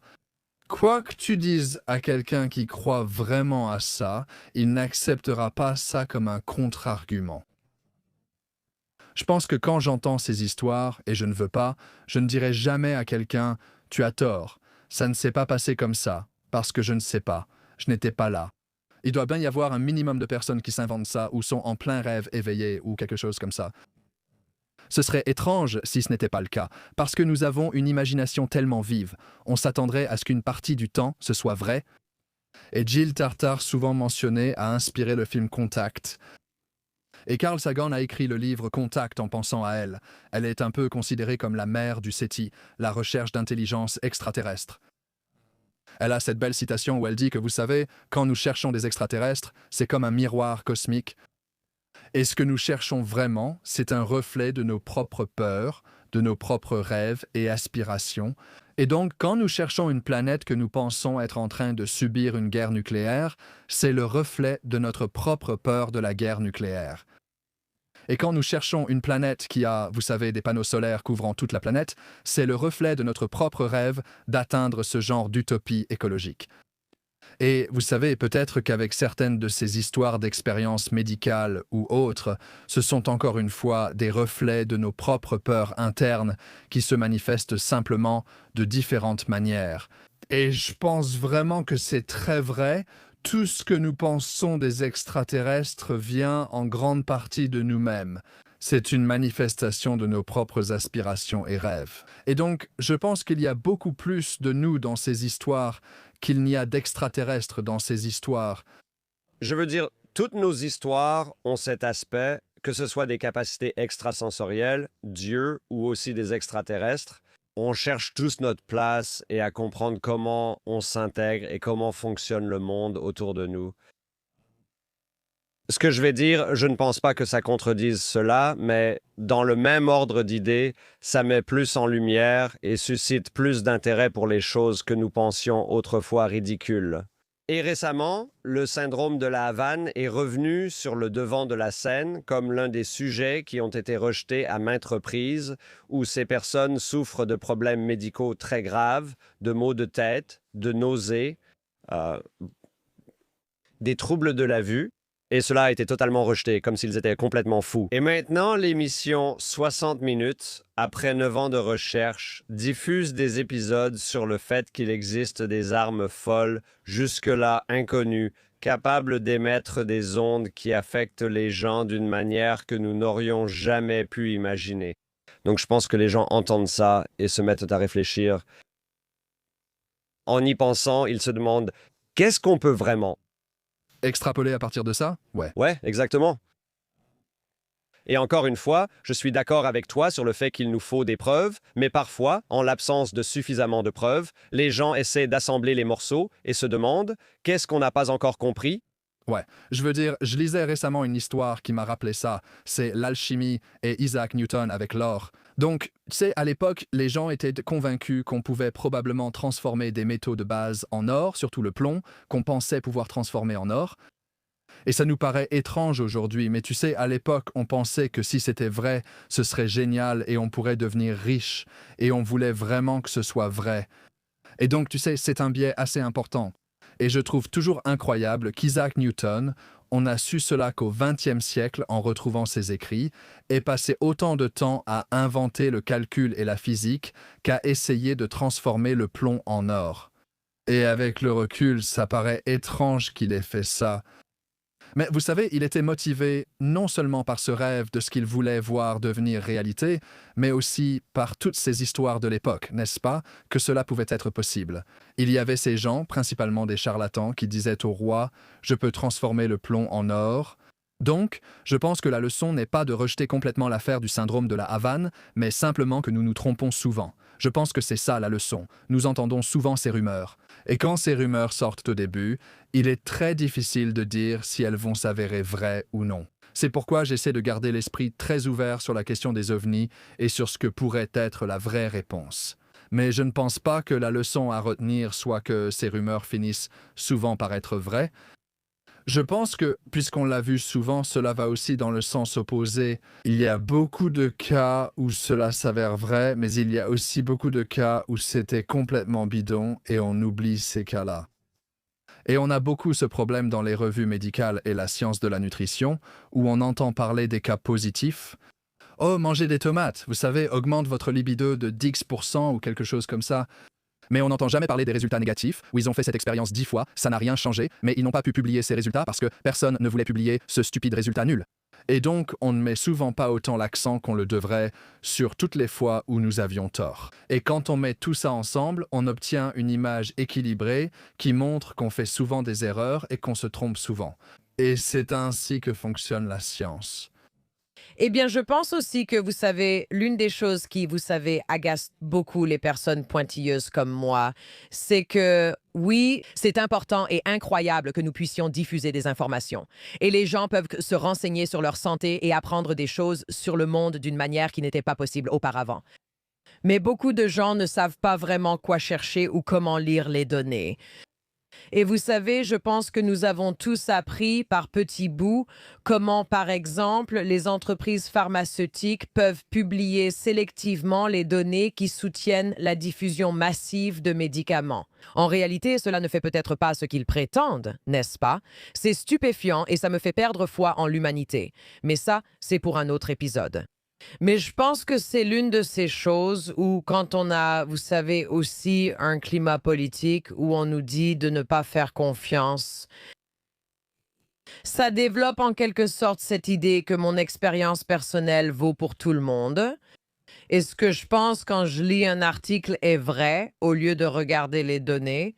Et vous savez, j'en parle avec ma mère, que Dieu la bénisse, qui va voir quelque chose sur Instagram et dire « Oh mon Dieu, je ne savais pas ça ». Vous savez, mettez l'aliment, le traitement ou la célébrité de votre choix, peu importe ce que c'est.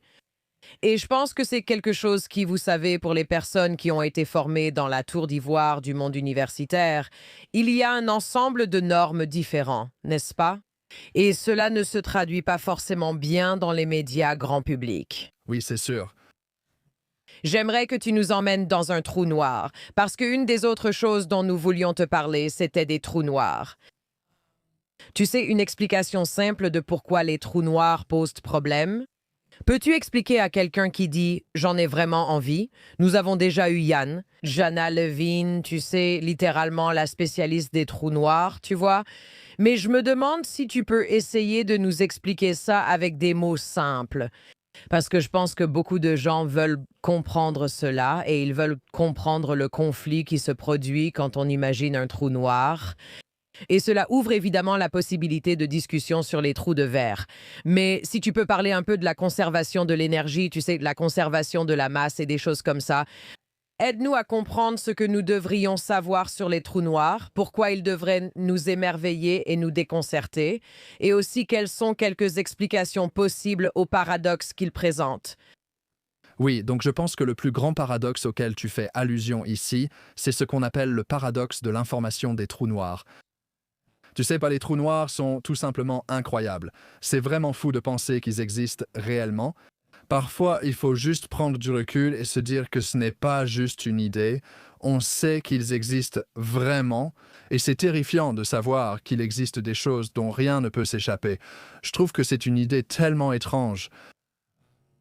Je suppose que le paradoxe, c'est qu'on sait qu'il existe de nombreux trous noirs, probablement près d'1 million dans notre Voie lactée. Nous ne connaissons que quelques dizaines de trous noirs dans la Voie lactée avec des disques d'accrétion qui se forment lorsque de la matière y tombe. La matière se frotte, il y a beaucoup de friction, ça devient très chaud et on peut le voir. Mais il y a probablement beaucoup de trous noirs qui sont presque nus. Ils flottent simplement dans l'espace. Il n'y a rien qui tombe dedans en ce moment. Donc on ne peut rien voir. Ils sont noirs, évidemment. C'est pour ça qu'on ne peut pas les voir. Le paradoxe à leur sujet concerne vraiment ce qui arrive à la matière qui tombe dedans. Je suis désolée. Attends, tu as dit qu'ils flottent partout? Flotter n'est peut-être pas le terme exact, mais ils se déplacent dans l'espace à une vitesse particulière. Oui. D'accord, c'est quelque chose auquel je n'ai jamais pensé. J'ai toujours étudié les trous noirs ou pensé aux trous noirs comme s'ils étaient plutôt statiques. Mais ils ont la capacité de se déplacer. C'est une nouvelle information pour moi. Ce n'est peut-être pas par leurs propres moyens. Bien sûr. Tout dans le système solaire et la galaxie bouge. Le système solaire orbite autour du centre de la galaxie de façon assez circulaire, mais certains objets suivent des trajectoires très elliptiques et restent instables. Ils vont se déplacer. Nous avons eu un astéroïde interstellaire, 3 sont passés récemment dans le système solaire. Des objets peuvent se percuter et traverser les systèmes solaires. C'est un endroit très animé et chaotique. D'accord, compris. Ça change juste un peu la façon dont je les imagine, en les voyant comme un réceptacle pour potentiellement tout ce qui ne revient jamais. Et on ne sait pas ce qui se passe là-dedans, mais en plus ça bouge, parce que ça pose la question, sur quel vecteur les choses se déplacent-elles, si c'est le cas, enfin bref, continue. Oui, il y a une chance qu'un trou noir traverse le système solaire. Ce serait une très mauvaise journée pour nous. Ce n'est pas probable, mais possible. Je ne m'inquiéterai pas de cette éventualité, mais c'est possible. La question est ce qu'il advient des choses qui y tombent. Elles augmentent la masse du trou noir. Donc, si tu jettes un livre comme une encyclopédie, avec tous les mots et les informations inscrits sur ces pages, au niveau le plus basique, le trou noir devient simplement plus lourd d'une encyclopédie. C'est à peu près tout. C'est tout ce qui lui arrive vraiment. Je pense qu'on pourrait s'en accommoder. Si c'était la fin, on pourrait dire que l'information sur ces pages et même la matière au niveau quantique est simplement cachée derrière cet horizon des événements. Ça reste là pour toujours et c'est pas grave.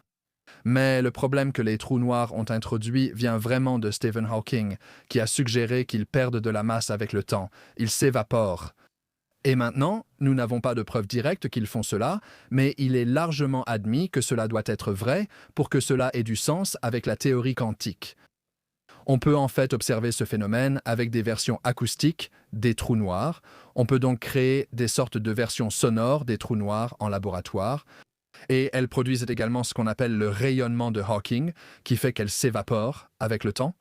Donc, nous avons vraiment de nombreuses raisons de penser que c'est quelque chose qu'elles font réellement. Cela se produit simplement sur des échelles de temps immenses. Je veux dire des milliers de milliards et des milliers de milliards et des milliers de milliards d'années pendant lesquelles elles perdront lentement de la masse. Donc, finalement, le trou noir disparaît, sa masse disparaît totalement et il cessera d'exister un jour, très loin dans le futur. Oui, c'est troublant parce que vous pensez à toute la masse qui y a été ajoutée alors qu'il parcourt la galaxie comme une immense poubelle dont rien ne peut revenir. Les choses ne peuvent tout simplement pas disparaître. La matière ne peut pas simplement disparaître. D'accord. Donc je pense que la conservation de l'énergie et de la masse, en fait, ça va. Parce que toute la masse qui entre ressort sous forme de photons. Et bien sûr, E égale mc2. Donc tu peux tenir tous tes comptes en ordre. Les comptes, tu sais, si tu fais ton budget, tout a du sens.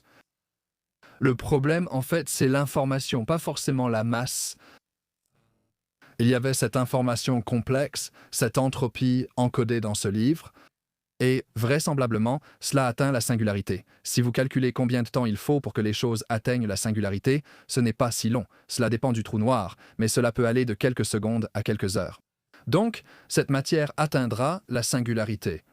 On suppose que la singularité est un point de densité infinie, même si personne n'a pu l'observer. Et donc, c'est la destruction complète de toute information. Cela devrait la détruire totalement. Cela pose problème avec la théorie quantique, qui affirme que tous les processus sont essentiellement réversibles. Si vous écrivez l'équation de Schrödinger, l'équation qui décrit comment nous pensons que les systèmes évoluent dans un univers quantique, vous pouvez toujours les inverser dans le temps et tout a du sens. Alors qu'ici, vous ne pouvez pas inverser le processus dans le temps, n'est-ce pas? Parce que c'est détruit. Il y a une fin à l'histoire. Vous ne pouvez pas revenir en arrière. Une fois franchi cet horizon, l'information est perdue. Et donc cela viole en quelque sorte, je veux dire, une façon plus simple d'y penser, c'est simplement que la théorie quantique exige la conservation de l'information. Il y a la conservation de l'énergie, la conservation de la masse. La théorie quantique affirme qu'il devrait y avoir conservation de l'information, mais les trous noirs semblent contredire cela selon les théoriciens quantiques. Et c'est là qu'il y a une intersection fascinante avec la relativité générale, qui est une théorie sur la façon dont l'espace-temps se plie, se déplace et se courbe, dont l'une des conséquences est un trou noir. Et la théorie quantique, qui est une théorie de l'infiniment petit. Et il semble que les trous noirs soient le trou de serrure par laquelle ces deux mondes communiquent d'une manière que l'on ne voit presque avec aucun autre système. C'est pourquoi tant de physiciens des particules, quantiques, cosmologistes, en fait tout le monde en physique, sont fascinés par eux, car ils résolvent de nombreux problèmes et forment un pont entre différentes échelles. Donc il y a beaucoup de travail en cours, beaucoup de réflexions. Je suis sûr que Jana a parlé de certains de ces aspects, sur la façon dont cette information peut sortir, parce qu'elle doit sortir pour que cette théorie ait du sens. Qu'en est-il de ce concept de trou de verre? Évidemment, c'est quelque chose de réel qui a été développé dans la culture populaire pour inclure des discussions sur des anomalies, comme dans les séries de science-fiction ou même sur le multivers. Pouvez-vous expliquer les trous de verre et leur lien avec ces discussions? Oh oui, en fait, ma dernière vidéo sur Cool Worlds portait entièrement sur les trous de verre. Donc, c'est très bien tombé parce que j'ai passé beaucoup de temps à faire des recherches sur les trous de verre en préparation de cette vidéo. À l'origine, les gens pensaient que les trous noirs pouvaient être reliés aux trous de verre, d'une certaine manière. Et Einstein a d'ailleurs écrit à ce sujet avec cette idée appelée le pont d'Einstein-Rosen. Mais la version qu'il imaginait n'était pas un trou de verre qu'un être humain ou même une particule pourrait jamais emprunter. C'était une coupe de l'espace, mais les particules doivent toujours avancer dans le temps. Et justement parce que nous devons avancer dans le temps, cela t'empêche de traverser le trou noir comme en creusant un tunnel et de ressortir de l'autre côté, ce qui serait une sorte de trou de verre hypothétique ou d'univers supplémentaire hypothétique. En observant les mathématiques, on peut prédire qu'il existerait un autre univers, l'inverse du trou noir, le trou blanc, de l'autre côté. Et en principe, si tu pouvais voyager à une vitesse infinie, tu pourrais en quelque sorte traverser cela. Mais en physique réelle, cela ne semble pas possible. Donc, Kip Thorne, célèbre pour Interstellar dont il fut le conseiller scientifique, a été incité par Carl Sagan à s'intéresser à ce sujet. Et Carl Sagan, lorsqu'il écrivait Contact, dont nous avons déjà parlé, demandait à Kip Thorne, tu sais, est-ce qu'il y a un moyen? Je sais que le pont d'Einstein-Rosen ne marche pas, mais peux-tu imaginer comment le faire fonctionner? Et donc, lui et Morrison Thorne se sont réunis et ils ont imaginé un véritable trou de verre traversable. Ça fonctionnait vraiment, et ils l'ont en quelque sorte conçu à rebours. Ils ont dit, eh bien, voici un trou de verre. Résolvons les équations pour déterminer quelle forme la masse doit prendre pour le créer. Et la solution qu'ils ont trouvée fonctionne, mais elle nécessite cette chose étrange qu'est l'énergie négative. Et c'est là que tout le monde s'est gratté la tête en se demandant, eh bien, comment feriez-vous cela? Quelques exemples d'énergie négative sont connus, comme l'effet Casimir en physique, mais ici, il s'agirait d'une quantité immense. On évoque des quantités d'énergie négative équivalent à la masse de Jupiter concentrées en un seul endroit, mais une civilisation avancée pourrait y parvenir. Et puis, je pense que les gens s'arrêtent souvent là et disent que c'est le gros problème. Il faut de l'énergie négative. Mais il faut aussi, en gros, prendre deux régions de l'espace-temps et les coller ensemble grâce à l'énergie négative. C'est en fait la partie la plus difficile. Ce n'est pas d'avoir l'énergie négative à un endroit. C'est ensuite, d'une manière ou d'une autre, comme un dieu, attraper l'espace-temps en deux endroits séparés et d'une façon ou d'une autre les assembler et les coller avec l'énergie négative. On parle trop peu de ce problème majeur. Comment est-on censé faire cela puisque nous vivons dans l'espace-temps? Il faudrait presque être hors de l'espace-temps pour créer un trou de verre au départ, un peu comme le paradoxe de la poule et de l'œuf. Donc, tu sais, ça reste encore l'une de nos descriptions mathématiques les plus abouties de ce à quoi pourrait ressembler un trou de verre, en quelque sorte, pour que des êtres humains puissent le traverser. Récemment, de nombreux travaux ont étudié de microscopiques trous de verre pouvant apparaître naturellement dans les trous noirs, surtout les chargés. Si on leur ajoute un peu de charge, on pense que des trous de verre microscopiques à l'échelle de Planck sont inévitables à l'intérieur des trous noirs. Et cela pourrait être une façon d'expliquer ce paradoxe de l'information dont nous avons parlé, parce que peut-être que l'information s'échappe en utilisant ces trous de verre microscopiques et parvient d'une manière ou d'une autre à revenir dans l'univers. Donc, c'est en fait l'une des principales idées pour résoudre ce paradoxe. Les trous de verre existent vraiment, mais ils sont juste très très petits et ils se trouvent à l'intérieur des trous noirs, et c'est essentiellement un moyen pour que des choses puissent en sortir. Y a-t-il une version alternative de nous tous de l'autre côté de ces trous de verre? C'est possible, oui, cela dépend du type. Pour ces trous de verre microscopiques, on reste dans un espace-temps ordinaire. Il n'y a rien de vraiment exotique à faire. Mais c'est certain que pour le pont d'Einstein-Rosen original, ou même dans une certaine mesure, ce que Kip Thorne avait en tête, ce n'est pas évident de savoir ce qu'est cet autre univers. Est-ce simplement une partie lointaine de notre univers? Est-ce un univers complètement séparé? Ce n'est jamais défini. Vous n'avez pas besoin de le définir pour l'écrire mathématiquement. Vous n'avez pas besoin de définir ce que c'est. Il suffit de dire qu'il existe une autre région d'espace-temps, à définir selon votre choix, mais c'est tout ce que disent les mathématiques. J'ai toujours cru que ce serait plus rapide. Si je choisissais ma façon de mourir et pouvais tout faire dans l'univers, je pense que je tomberais dans un trou noir. Je pense que ce serait incroyable, car vous seriez le seul à savoir ce qu'il y a à l'intérieur, sans jamais pouvoir transmettre l'information. Seuls ceux qui franchissent l'horizon des événements connaissent l'intérieur du trou noir. En principe, vous pourriez survivre quelques heures dans certains grands trous noirs sans être aussitôt déchiré. Vous pourriez traverser l'horizon des événements comme Cooper nous l'a montré dans Interstellar et voir ce que ça fait. Et ce serait incroyable. Parce qu'autrement, il n'y a aucun moyen de le savoir tant que quelqu'un ne l'a pas fait. Je me suis arrêté à tu ne seras pas déchiré immédiatement.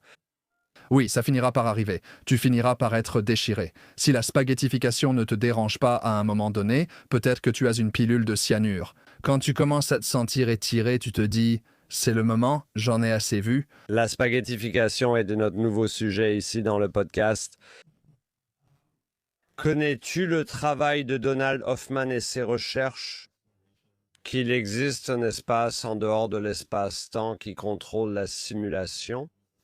où tu peux te retirer de sa version de ce qu'il considère comme la réalité. Et qu'en faisant cela, cela change notre capacité à être contraint par les lois actuelles de cet espace. Eh bien, certaines de ces idées me disent là quelque chose, mais pas spécifiquement celles de Hoffman. Donc peut-être que tu peux en parler un peu plus. Ouais. Je ne sais pas si je peux résumer correctement, honnêtement, mais en gros, tu sais, sa version, sa conviction que ceci est une simulation et que ça ne l'est pas. Nous ne vivons pas dans un jeu vidéo, mais le monde est simulé et notre cerveau construit la réalité autour de nous. Et aussi, à un niveau très basique, tu sais, quand on lui a parlé, on a intitulé l'épisode « Tout ce que tu vois est un mensonge », parce qu'il a même repris l'explication de base sur la façon dont on perçoit l'information visuelle. Et au niveau le plus basique, on pense qu'on voit le monde, n'est-ce pas? C'est comme ça qu'on nous apprend à voir le monde. Mais il y a une réalité alternative, n'est-ce pas? Ce sont toutes les longueurs d'onde qui ne sont pas absorbées, n'est-ce pas? Par toutes ces choses dont on dit, encore une fois, ça, c'est une table, ça, c'est un ordinateur, et je sais ce qu'est le rouge, n'est-ce pas? Donc, sa façon de voir les choses, vous savez, part de l'idée que tout ce que vous voyez est filtré. Ce n'est pas seulement filtré par des structures cérébrales, mais aussi par une construction mentale. Très utile. Et selon lui, vous savez, la chose qui se trouve derrière moi n'existe pas vraiment tant que je ne me tourne pas pour la voir, et alors elle existe à nouveau. Il travaille avec des mathématiciens et des experts en sciences dures. Cela peut permettre de contrôler notre version de la réalité, en gros de manipuler le casque dans son analogie. Et ce faisant, cela brise les limites de nos contraintes physiques.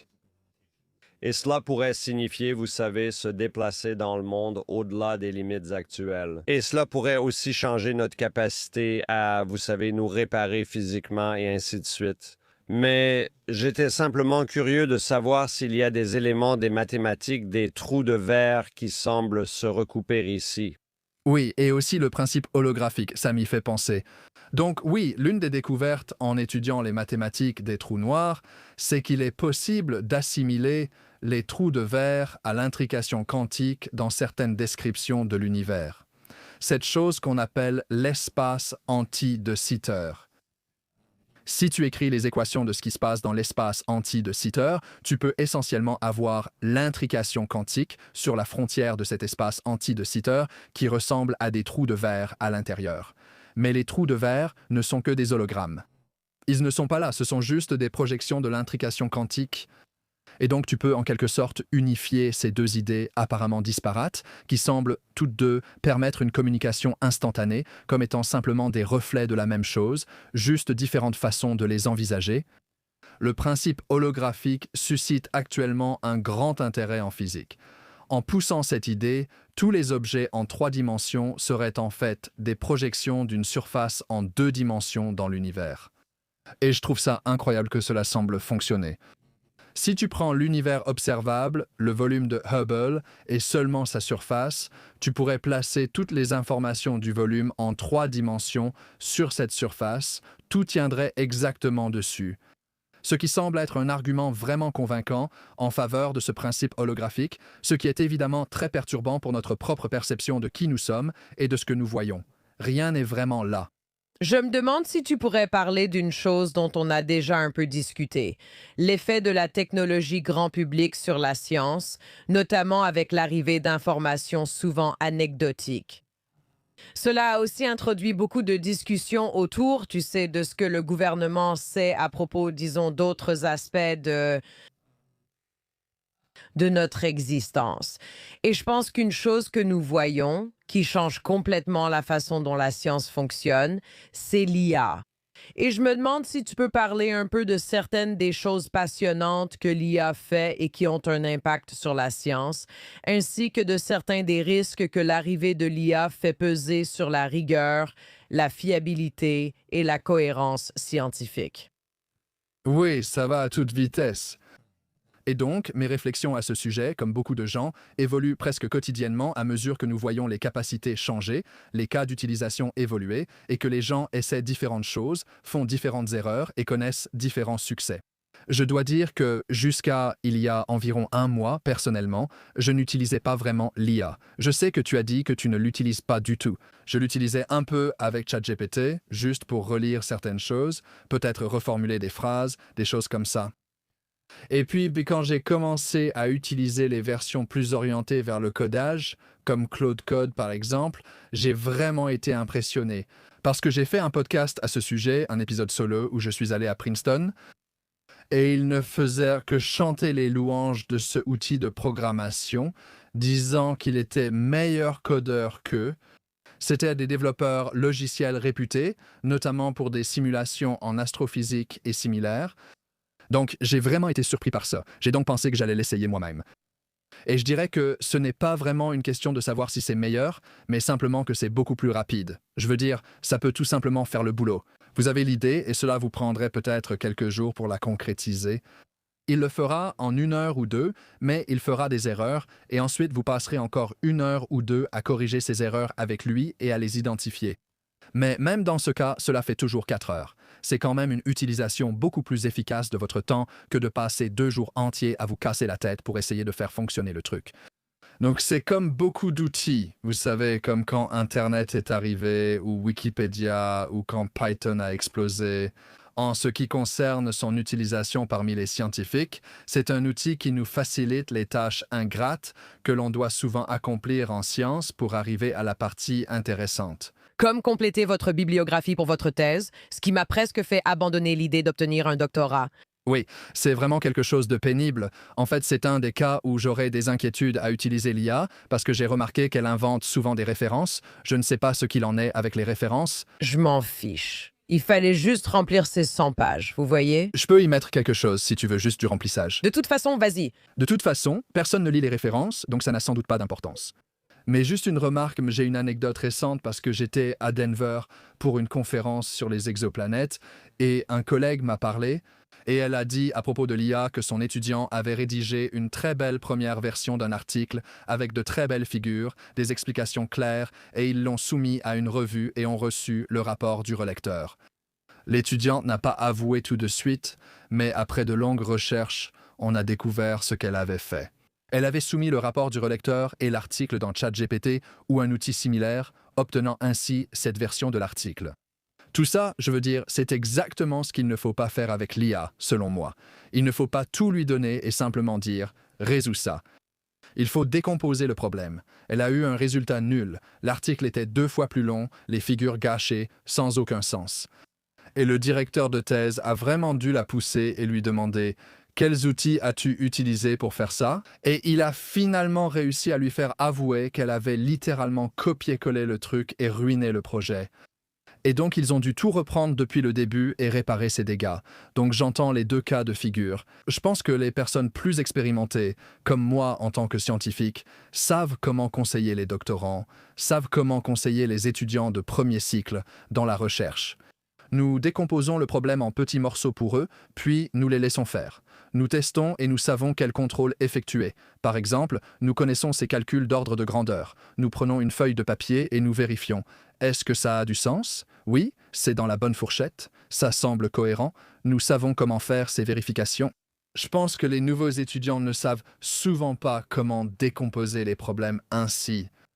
Et ils ont une confiance aveugle que ça va marcher et ça peut être désastreux dans ces cas-là. Donc c'est un outil très puissant, mais qui, entre de mauvaises mains, peut simplement mener à n'importe quoi. De nombreux articles scientifiques soumis actuellement semblent générés par l'IA et sont absurdes, ce qui pose un vrai problème. Je veux dire, j'ai aussi entendu parler d'étudiants qui n'utilisent pas l'IA, mais qui doivent quand même passer leurs travaux dans un détecteur d'IA. Il ne faut pas que ça laisse penser que tu utilises l'IA alors que ce n'est pas le cas. Ce qui est incroyablement frustrant, parce qu'imagine être accusé, tu vois, d'utiliser l'IA alors que tu as fait tes recherches et que tu ne l'as pas fait. Je veux dire, ce niveau, tu sais, de peur, ça crée une génération d'étudiants très intéressante, pour le moins. Ouais, et je pense aussi que tu le vois parfois avec mes vidéos, et peut-être que tu as aussi rencontré ça avec YouTube. Je pense que le public de YouTube devient très frustré par le contenu généré par l'IA, le contenu généré par l'IA, et IA Slop est un peu le slogan non qui circule. Et parfois, tu travailles vraiment dur sur une vidéo et il n'y a absolument pas eu recours à l'IA, tu la publies. Ils regardent les 10 premières secondes et disent « IA slop » parce qu'ils sont tellement submergés par cette avalanche de trucs d'IA que leur baromètre a presque été un peu désensibilisé à tout ça. Ils qualifient d'IA tout ce qui les étonne. Si tu dis quelque chose de surprenant, ils pensent que c'est forcément de l'IA. Et donc, on est dans une époque où les gens ne font tout simplement plus confiance à ce qu'ils voient. Certains pensent sûrement que ce podcast est entièrement fait par l'IA, mais non, nous parlons réellement. De toute façon, nous faisons tous partie de la simulation, fonçant vers un trou noir. C'est ça. Donc cela a un grand impact sur la confiance du public dans la science, sur l'utilisation de la science. Et bien sûr, je pense que le plus grand danger, comme on l'a souvent entendu aussi dans les entreprises, concerne les stagiaires et la formation des jeunes scientifiques, parce qu'il est tellement plus facile et moins cher d'être paresseux et de laisser l'IA faire le travail plutôt que de le confier à un étudiant de 3e cycle. C'est pourquoi je m'inquiète du fait que les étudiants de 3e cycle apprennent à décomposer les problèmes, car c'est tellement tentant pour les personnes expérimentées. C'est tellement plus simple de passer directement à la solution à 20 $ par mois plutôt que de dépenser 100 000 $ par an pour réellement apprendre à quelqu'un à réfléchir. Oui, si on a l'occasion de se voir en personne, j'aimerais en parler avec toi autour d'une bière. Parce que, tu sais, en tant qu'étudiante de 1er cycle et de 3e cycle, j'ai été formée à faire toutes sortes de choses qui étaient abrutissantes et ennuyeuses. Tu sais, j'ai appris à coder. Par exemple, j'ai appris à coder pour qu'on puisse traiter et lisser des scans IRM afin de créer, tu sais, un atlas du cerveau humain. Et ces heures, semaines, mois et années de ma vie ont été importantes. Mais je me demande, tu sais, combien apprenons-nous vraiment par rapport à ce que nous devons automatiser pour que nos esprits soient prêts à relever d'autres défis. Notre productrice Valérie et moi aimons toutes les deux les choses mignonnes et nous aimerions que tu expliques ce qu'est un bébé univers parce que premièrement, ça a l'air mignon. Ensuite, je pense simplement que nous avons besoin de ton explication. Oui, je pense que, il y a cette idée que il existe de nombreux contextes différents dans lesquels des bébés univers pourraient réellement émerger. Il y a cette idée que notre univers n'est pas le seul univers, ce qu'on appelle le multivers. Et on en parle souvent en termes d'explication, on en revient presque à Dieu et à la création, comme pourquoi toutes les constantes de la nature semblent-elles parfaitement équilibrées pour permettre la vie. Parce que la moindre petite perturbation de ces constantes rendrait généralement même la formation des atomes impossible. Donc c'est assez fou que quoi que ce soit possible, qu'une quelconque structure puisse exister tout court. Donc certaines personnes pourraient s'appuyer sur l'idée d'un créateur pour expliquer cela, mais beaucoup de scientifiques s'appuient sur cette idée de multivers, qu'il y a, vous savez, des millions et des millions, des milliards d'univers là-dehors. Ils sont dans ce domaine supérieur d'hyperespace, que vous appelez peut-être la brane ou le bulk, et ils auront tous des tailles différentes. Et ces tailles seront finalement déterminées par la vitesse à laquelle ils s'étendent. Donc nous avons une constante cosmologique qui fait que l'univers s'étend. Et elle est réglée exactement au bon rythme, en fait, par coïncidence ou non, pour que les galaxies soient possibles. Si l'univers s'étendait trop vite, tout s'éparpillerait et il n'y aurait rien. Nous ne serions que poussière dispersée partout.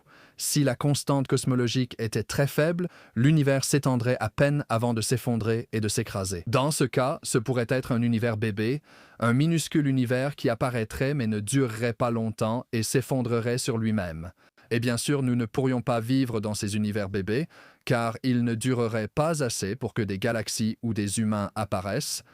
De même, nous n'apparaîtrions pas dans les univers gigantesques car ils s'étendent trop vite. Et donc, c'est une sorte de raisonnement anthropique pour expliquer pourquoi tout semble être comme il est. Inventons d'autres univers. Beaucoup de scientifiques sont mal à l'aise avec cette idée étrange d'une multitude d'univers. C'est ainsi qu'on contourne le problème. Mais cela évite la question de Dieu que beaucoup de scientifiques cherchent désespérément à éviter à tout prix. Pour parler du concept de multivers, on nous l'a expliqué de nombreuses façons qui sont élégantes et magnifiques, et je pense scientifiquement appropriées. Mais pratiquement parlant, what is your Quel est votre avis? Par exemple, si chaque électron a des options de spin et qu'il existe un nombre infini de possibilités, mon exemple préféré pour que j'aille d'ici à cette porte, il y a un nombre infini de possibilités. L'une d'elles m'inclut. Sauter par la fenêtre, voler jusqu'aux Bahamas, me marier et revenir, puis, vous savez, sortir par la porte, n'est-ce pas? Qu'est-ce que cela signifie pour la possibilité d'autres versions de nous-mêmes, d'autres opportunités, comme Jonathan le décrit souvent, un peu comme les bifurcations de notre existence? Oui, cela pourrait être la dernière grande rétrogradation ou l'une des dernières grandes rétrogradations. Nous pensions que la Terre était au centre du système solaire, comme le rappelait souvent Carl Sagan, mais nous avons compris que c'est le Soleil qui l'est et que nous ne sommes qu'une planète en orbite autour de lui. Puis nous avons compris que le système solaire n'est pas unique. Chaque étoile est un soleil avec ses propres planètes. Cela a changé notre vision et nous a rétrogradés. Le système solaire n'est pas spécial. Nous pensions que la Voie lactée était tout, puis nous avons compris que d'autres nébuleuses étaient en fait d'autres galaxies. Encore une fois, nous avons été rétrogradés. Et donc peut-être que dans ce sens, il est naturel que cela continue. Et l'idée que l'univers est tout ce qui existe finira, encore une fois, par nous échapper.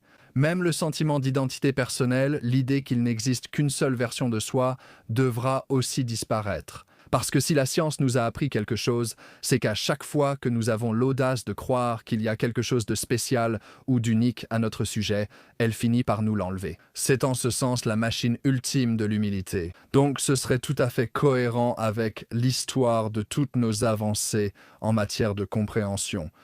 C'était vraiment fantastique. Nous sommes vraiment très reconnaissants que vous nous ayez aidés à parcourir certains des concepts les plus basiques et les plus complexes de l'univers et de la galaxie. Oh, c'est un plaisir. Oui, et vous savez quoi? Ma femme est une grande fan de votre podcast. Oui, elle m'a dit « Fais celui-là absolument ». Je lui ai répondu « Oui, on va le faire. Peu importe. » Incroyable. Eh bien, merci beaucoup. Tu sais, Jonathan, je trouve que le docteur Keeping est charmant. Je trouve que sa prononciation des mots est très élégante. Il a aussi utilisé des mots compliqués comme perturbation. C'est comme perturber, mais perturbation. Aussi, mention spéciale au mot obliquité comme caractère oblique. Aussi spaghettification. Spaghettification. Tu sais ce que je vais dire, en fait? Chaque fois que quelque chose devient inconfortable, je vais dire « ça commence à ressembler beaucoup à de la spaghettification ». Cette conversation me spaghettifie. Franchement, ça ressemblait à une liste de mots fantastiques pour le SAT. Genre, ce qu'ils font à Cambridge pour produire des types comme lui, ça marche. Pour notre prochain rendez-vous, sautons dans un trou noir et voyons ce qui arrive. Je veux vraiment en parler. Et vous savez, une grande partie de ce qu'explore le laboratoire du Dr Keeping repose sur les statistiques. C'est beaucoup de modélisation. Vous savez, c'est beaucoup de mathématiques. Je n'arrive pas à me concentrer sur ce que tu dis parce que Valérie vient de nous envoyer un gif de Will Smith enseveli dans un bol de spaghettis et de boulettes de viande, et c'est la chose la plus incroyable que j'ai jamais vue. On essaie de faire une conclusion et Valérie nous montre la spaghettification. La conversation sur les trous noirs, le fait qu'on ait des discussions littéralement basées sur des équations, c'est incroyable pour moi. Comme quand Einstein étudiait ça, quand on parle des interprétations de Carl Sagan sur ces sujets. Ce sont des conversations à propos de choses qui existent vraiment. Nous savons seulement qu'elles existent parce que nous avons l'explication mathématique de pourquoi elles ne peuvent pas exister. C'est pourquoi certains étudient la physique.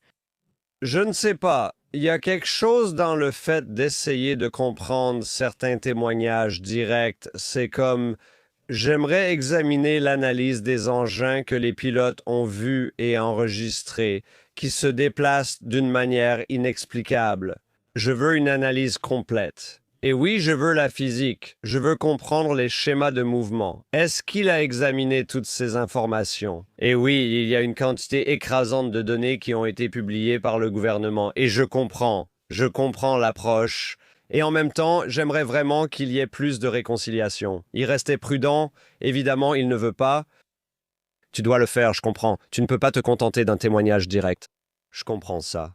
La raison, c'est que l'une des seules explications, c'est qu'il y a une conspiration. Il y a une dissimulation du gouvernement qui nous empêche d'avoir accès à des informations sur les extraterrestres. C'est l'explication. Et il était vraiment ouvert d'esprit, non? Il veut croire et il a besoin de preuves. Et aussi, on ne peut pas penser que tout ce qui est raconté relève du délire. Tu sais, je n'arrive pas à imaginer que ces personnes se présentent devant le Congrès et disent « ça existe, ça m'est arrivé ». Et que ce soit un délire partagé à grande échelle, ça ne colle pas pour moi. Je pense que l'une des choses qui est fascinante, c'est quand on pense aux ovnis ou aux pannes, peu importe comment tu veux les appeler, quand on pense à ces choses-là. Pour beaucoup d'entre nous, moi y compris, la seule explication, tu vois, serait de dire soit cette personne hallucine et est délirante, soit les ovnis existent, tu vois, comme si c'était mes seules options. Mais ce qui est aussi vrai, et je ne pense pas que cela surprendrait qui que ce soit de l'apprendre, c'est qu'il y a beaucoup de choses sur lesquelles notre gouvernement fait des expériences. Il y a beaucoup de choses que notre gouvernement étudie et qu'il ne veut pas que le grand public sache. Il y a beaucoup de choses provenant d'autres pays qui peuvent être adversaires, qui apparaissent dans notre monde et que le gouvernement refuse de reconnaître. C'est aussi une possibilité. Donc, même s'il est vrai qu'une possibilité est que les gens soient délirants ou aient des hallucinations, ou qu'ils souffrent d'une maladie mentale de masse qui, vous savez, prend des proportions épidémiques, ou alors qu'il y a des extraterrestres, n'est-ce pas? Et ceci est une soucoupe volante. L'autre réponse, c'est qu'il y a des informations que nous ne connaissons pas et que le gouvernement ne nous donne pas. Pas besoin d'adhérer aux théories du complot pour le croire. Mais si nous voulons une économie ouverte et transparente, si nous voulons un système de défense ouvert et transparent, oui, le gouvernement doit nous dire « Qu'est-ce que vous étudiez? Je peux l'encaisser. Je suis une grande fille. Je peux encaisser tout ce sur quoi vous enquêtez. Je peux encaisser la vérité. » Tu peux? Tu peux vraiment le supporter pourtant? C'est ce que Lou Elizondo dit. Genre, toutes les peurs que le gouvernement prétend avoir, du genre, oh, si on dit aux gens que les extraterrestres existent, ça va être l'hystérie de masse et ça va être comme dans American Nightmare où tout le monde pourrait boire du Coca-Cola le matin. Les gens vont devenir fous. C'est l'exemple des gens qui deviennent fous, juste commencer la journée avec un coca. Je veux juste dire, peu importe ce que les gens pardonnent au gouvernement, ils disent qu'ils vous protègent comme si c'était votre papa et qu'ils vous protégeaient de toutes ces informations. Je n'ai pas besoin de cette protection, je veux savoir ce qui se passe. Si vous avez la preuve d'un vaisseau spatial fabriqué avec un matériau et que vous ne savez pas comment fabriquer ce matériau, quelqu'un le fabrique. C'est soit la Russie, la Chine ou n'importe quel autre pays, soit ça vient d'ailleurs. Parlons-en tous ensemble. Je veux que le docteur Keeping s'en occupe. Je ne veux pas que toutes ces personnes sur Internet essaient d'expliquer ça. Je veux que des scientifiques comme le docteur Keeping et Adam Frank aient accès à ces informations et puissent dire « Devinez quoi? C'est à base de carbone. C'est à base de silice. Je ne sais pas. Allons-y. Je suis prête pour cette révolution. » Oui, et cela renvoie aussi à toute l'histoire du syndrome de la Havane et des armes à énergie où il ne s'agit pas de technologie extraterrestre. En réalité, c'est une technologie que nous ne comprenions pas auparavant, mais qui était déployée, et elle était déployée contre nous. Alors, qui la possède? Où a-t-elle été développée? Comment est-elle utilisée? Comment savons-nous comment nous en protéger ou traiter les personnes contre qui elle a été utilisée? Et sans plus d'informations, alors nous étions en danger. Donc, s'il existe une technologie et des matériaux que nous ne comprenons pas, il est vrai que cela pourrait être extraterrestre, cela pourrait être autre chose. Ou il se peut qu'il y ait des avancées scientifiques que nous devons comprendre afin de rester au niveau de nos adversaires. Rester au niveau de nos adversaires, c'est l'objectif numéro 1 en ce moment. Sérieusement. C'est important. Une de ces formules que je préfère, c'est les étoiles indisciplinées qu'il observe. Oui, c'est ça. Celle-ci, juste ici. Et des pierres tombaient du ciel. On considérait ça comme de la folie, non? On aurait littéralement pu dire que c'était en train de se produire. C'est exactement ce qui s'est passé. Les pilotes qui voient ces éclairs inversés, tu pourrais te demander qu'est-ce qui se passe là-haut? Donc, je suis d'accord qu'il se passe tellement plus de choses dans notre environnement et dans notre atmosphère que nous essayons encore de comprendre. Mais cela n'exclut pas la possibilité qu'il y ait des forces extrasensorielles ou d'autres forces en jeu que nous ne pouvons peut-être pas comprendre. Et c'est vrai. Il n'y a pas d'extraterrestres sur les radios AM qui essaient de dire « Hey Maïm, je veux entrer en contact avec toi ». Donc il est logique que ce ne soit pas le cas. Mais il y a eu beaucoup de mouvements, des débris spatiaux, exo, qui ont été observés là-bas et qui signifient qu'il pourrait y avoir des choses que nous ne comprenons pas vraiment au-delà de ce que nous pouvons atteindre. Absolument. Et tu sais, je pense que ce que le docteur Keeping essaie de nous montrer, c'est que nous avons besoin de plus d'informations. Nous méritons plus d'informations, que ce soit du gouvernement ou des étoiles. Aussi, une chose dont il a parlé et que je trouve vraiment importante, c'est que j'ai vraiment apprécié l'expérience de pensée de Robin Hanson parce qu'il y a la science et puis il y a l'expérience de pensée. Et l'expérience de pensée nous aide à sortir de cette mentalité centrée sur l'humain où l'on pense qu'on va rencontrer, vous savez, un extraterrestre et qu'ils vont venir vivre avec nous, monter dans le panier de notre vélo et ensuite nous emmener sur la Lune. Il se pourrait très bien qu'il n'ait pas de forme physique, que ce soit plutôt une conscience à ce stade, sans forme physique sur Terre. Il se pourrait que la vie intelligente ailleurs qu'ici sur Terre n'ait pas la forme physique que nous avons. Et si on commence à penser à ça, alors leur façon de se déplacer, leur capacité à apparaître, c'est totalement différent de ce qu'on pouvait imaginer. Je veux dire, ce serait la grande blague cosmique, non? Et si on pouvait résoudre la question des extraterrestres, de la télépathie, de la perception extrasensorielle et des champs d'énergie? Et s'il existait des êtres capables de communiquer, mais devine quoi? Tout passe par une méditation profonde. Tu ne peux y accéder que lorsque tu médites. Je ne sais pas, c'est peut-être ainsi qu'on accède à ce plan de conscience. Peut-être qu'ils rendent visite aux gens lors de voyages sous psilocybine. DMT, Terence McKenna disait que ce sont des petits extraterrestres. Montre ta t-shirt à tout le monde. Que dit-il en haut? Ce que je fais pendant mon temps libre? Épisode très amusant, Jonathan. Je suis ravie qu'on ait pu parler au Dr. Keeping. Son travail est incroyable. Rejoignez-nous sur Substack pour de nombreuses discussions dans la communauté Breaker. Faites-en partie et participez. Nous voulons savoir ce que vous en pensez, quelles sont vos expériences et comment vous pouvez contribuer à ce vaste ensemble de connaissances que nous rassemblons tous. Et de notre décryptage au craquage que nous espérons vous éviter, on se retrouve la prochaine fois. It's Maya Bialik's breakdown. She's gonna break it down for you. She's got a neuroscience PhD or two. One fiction, and now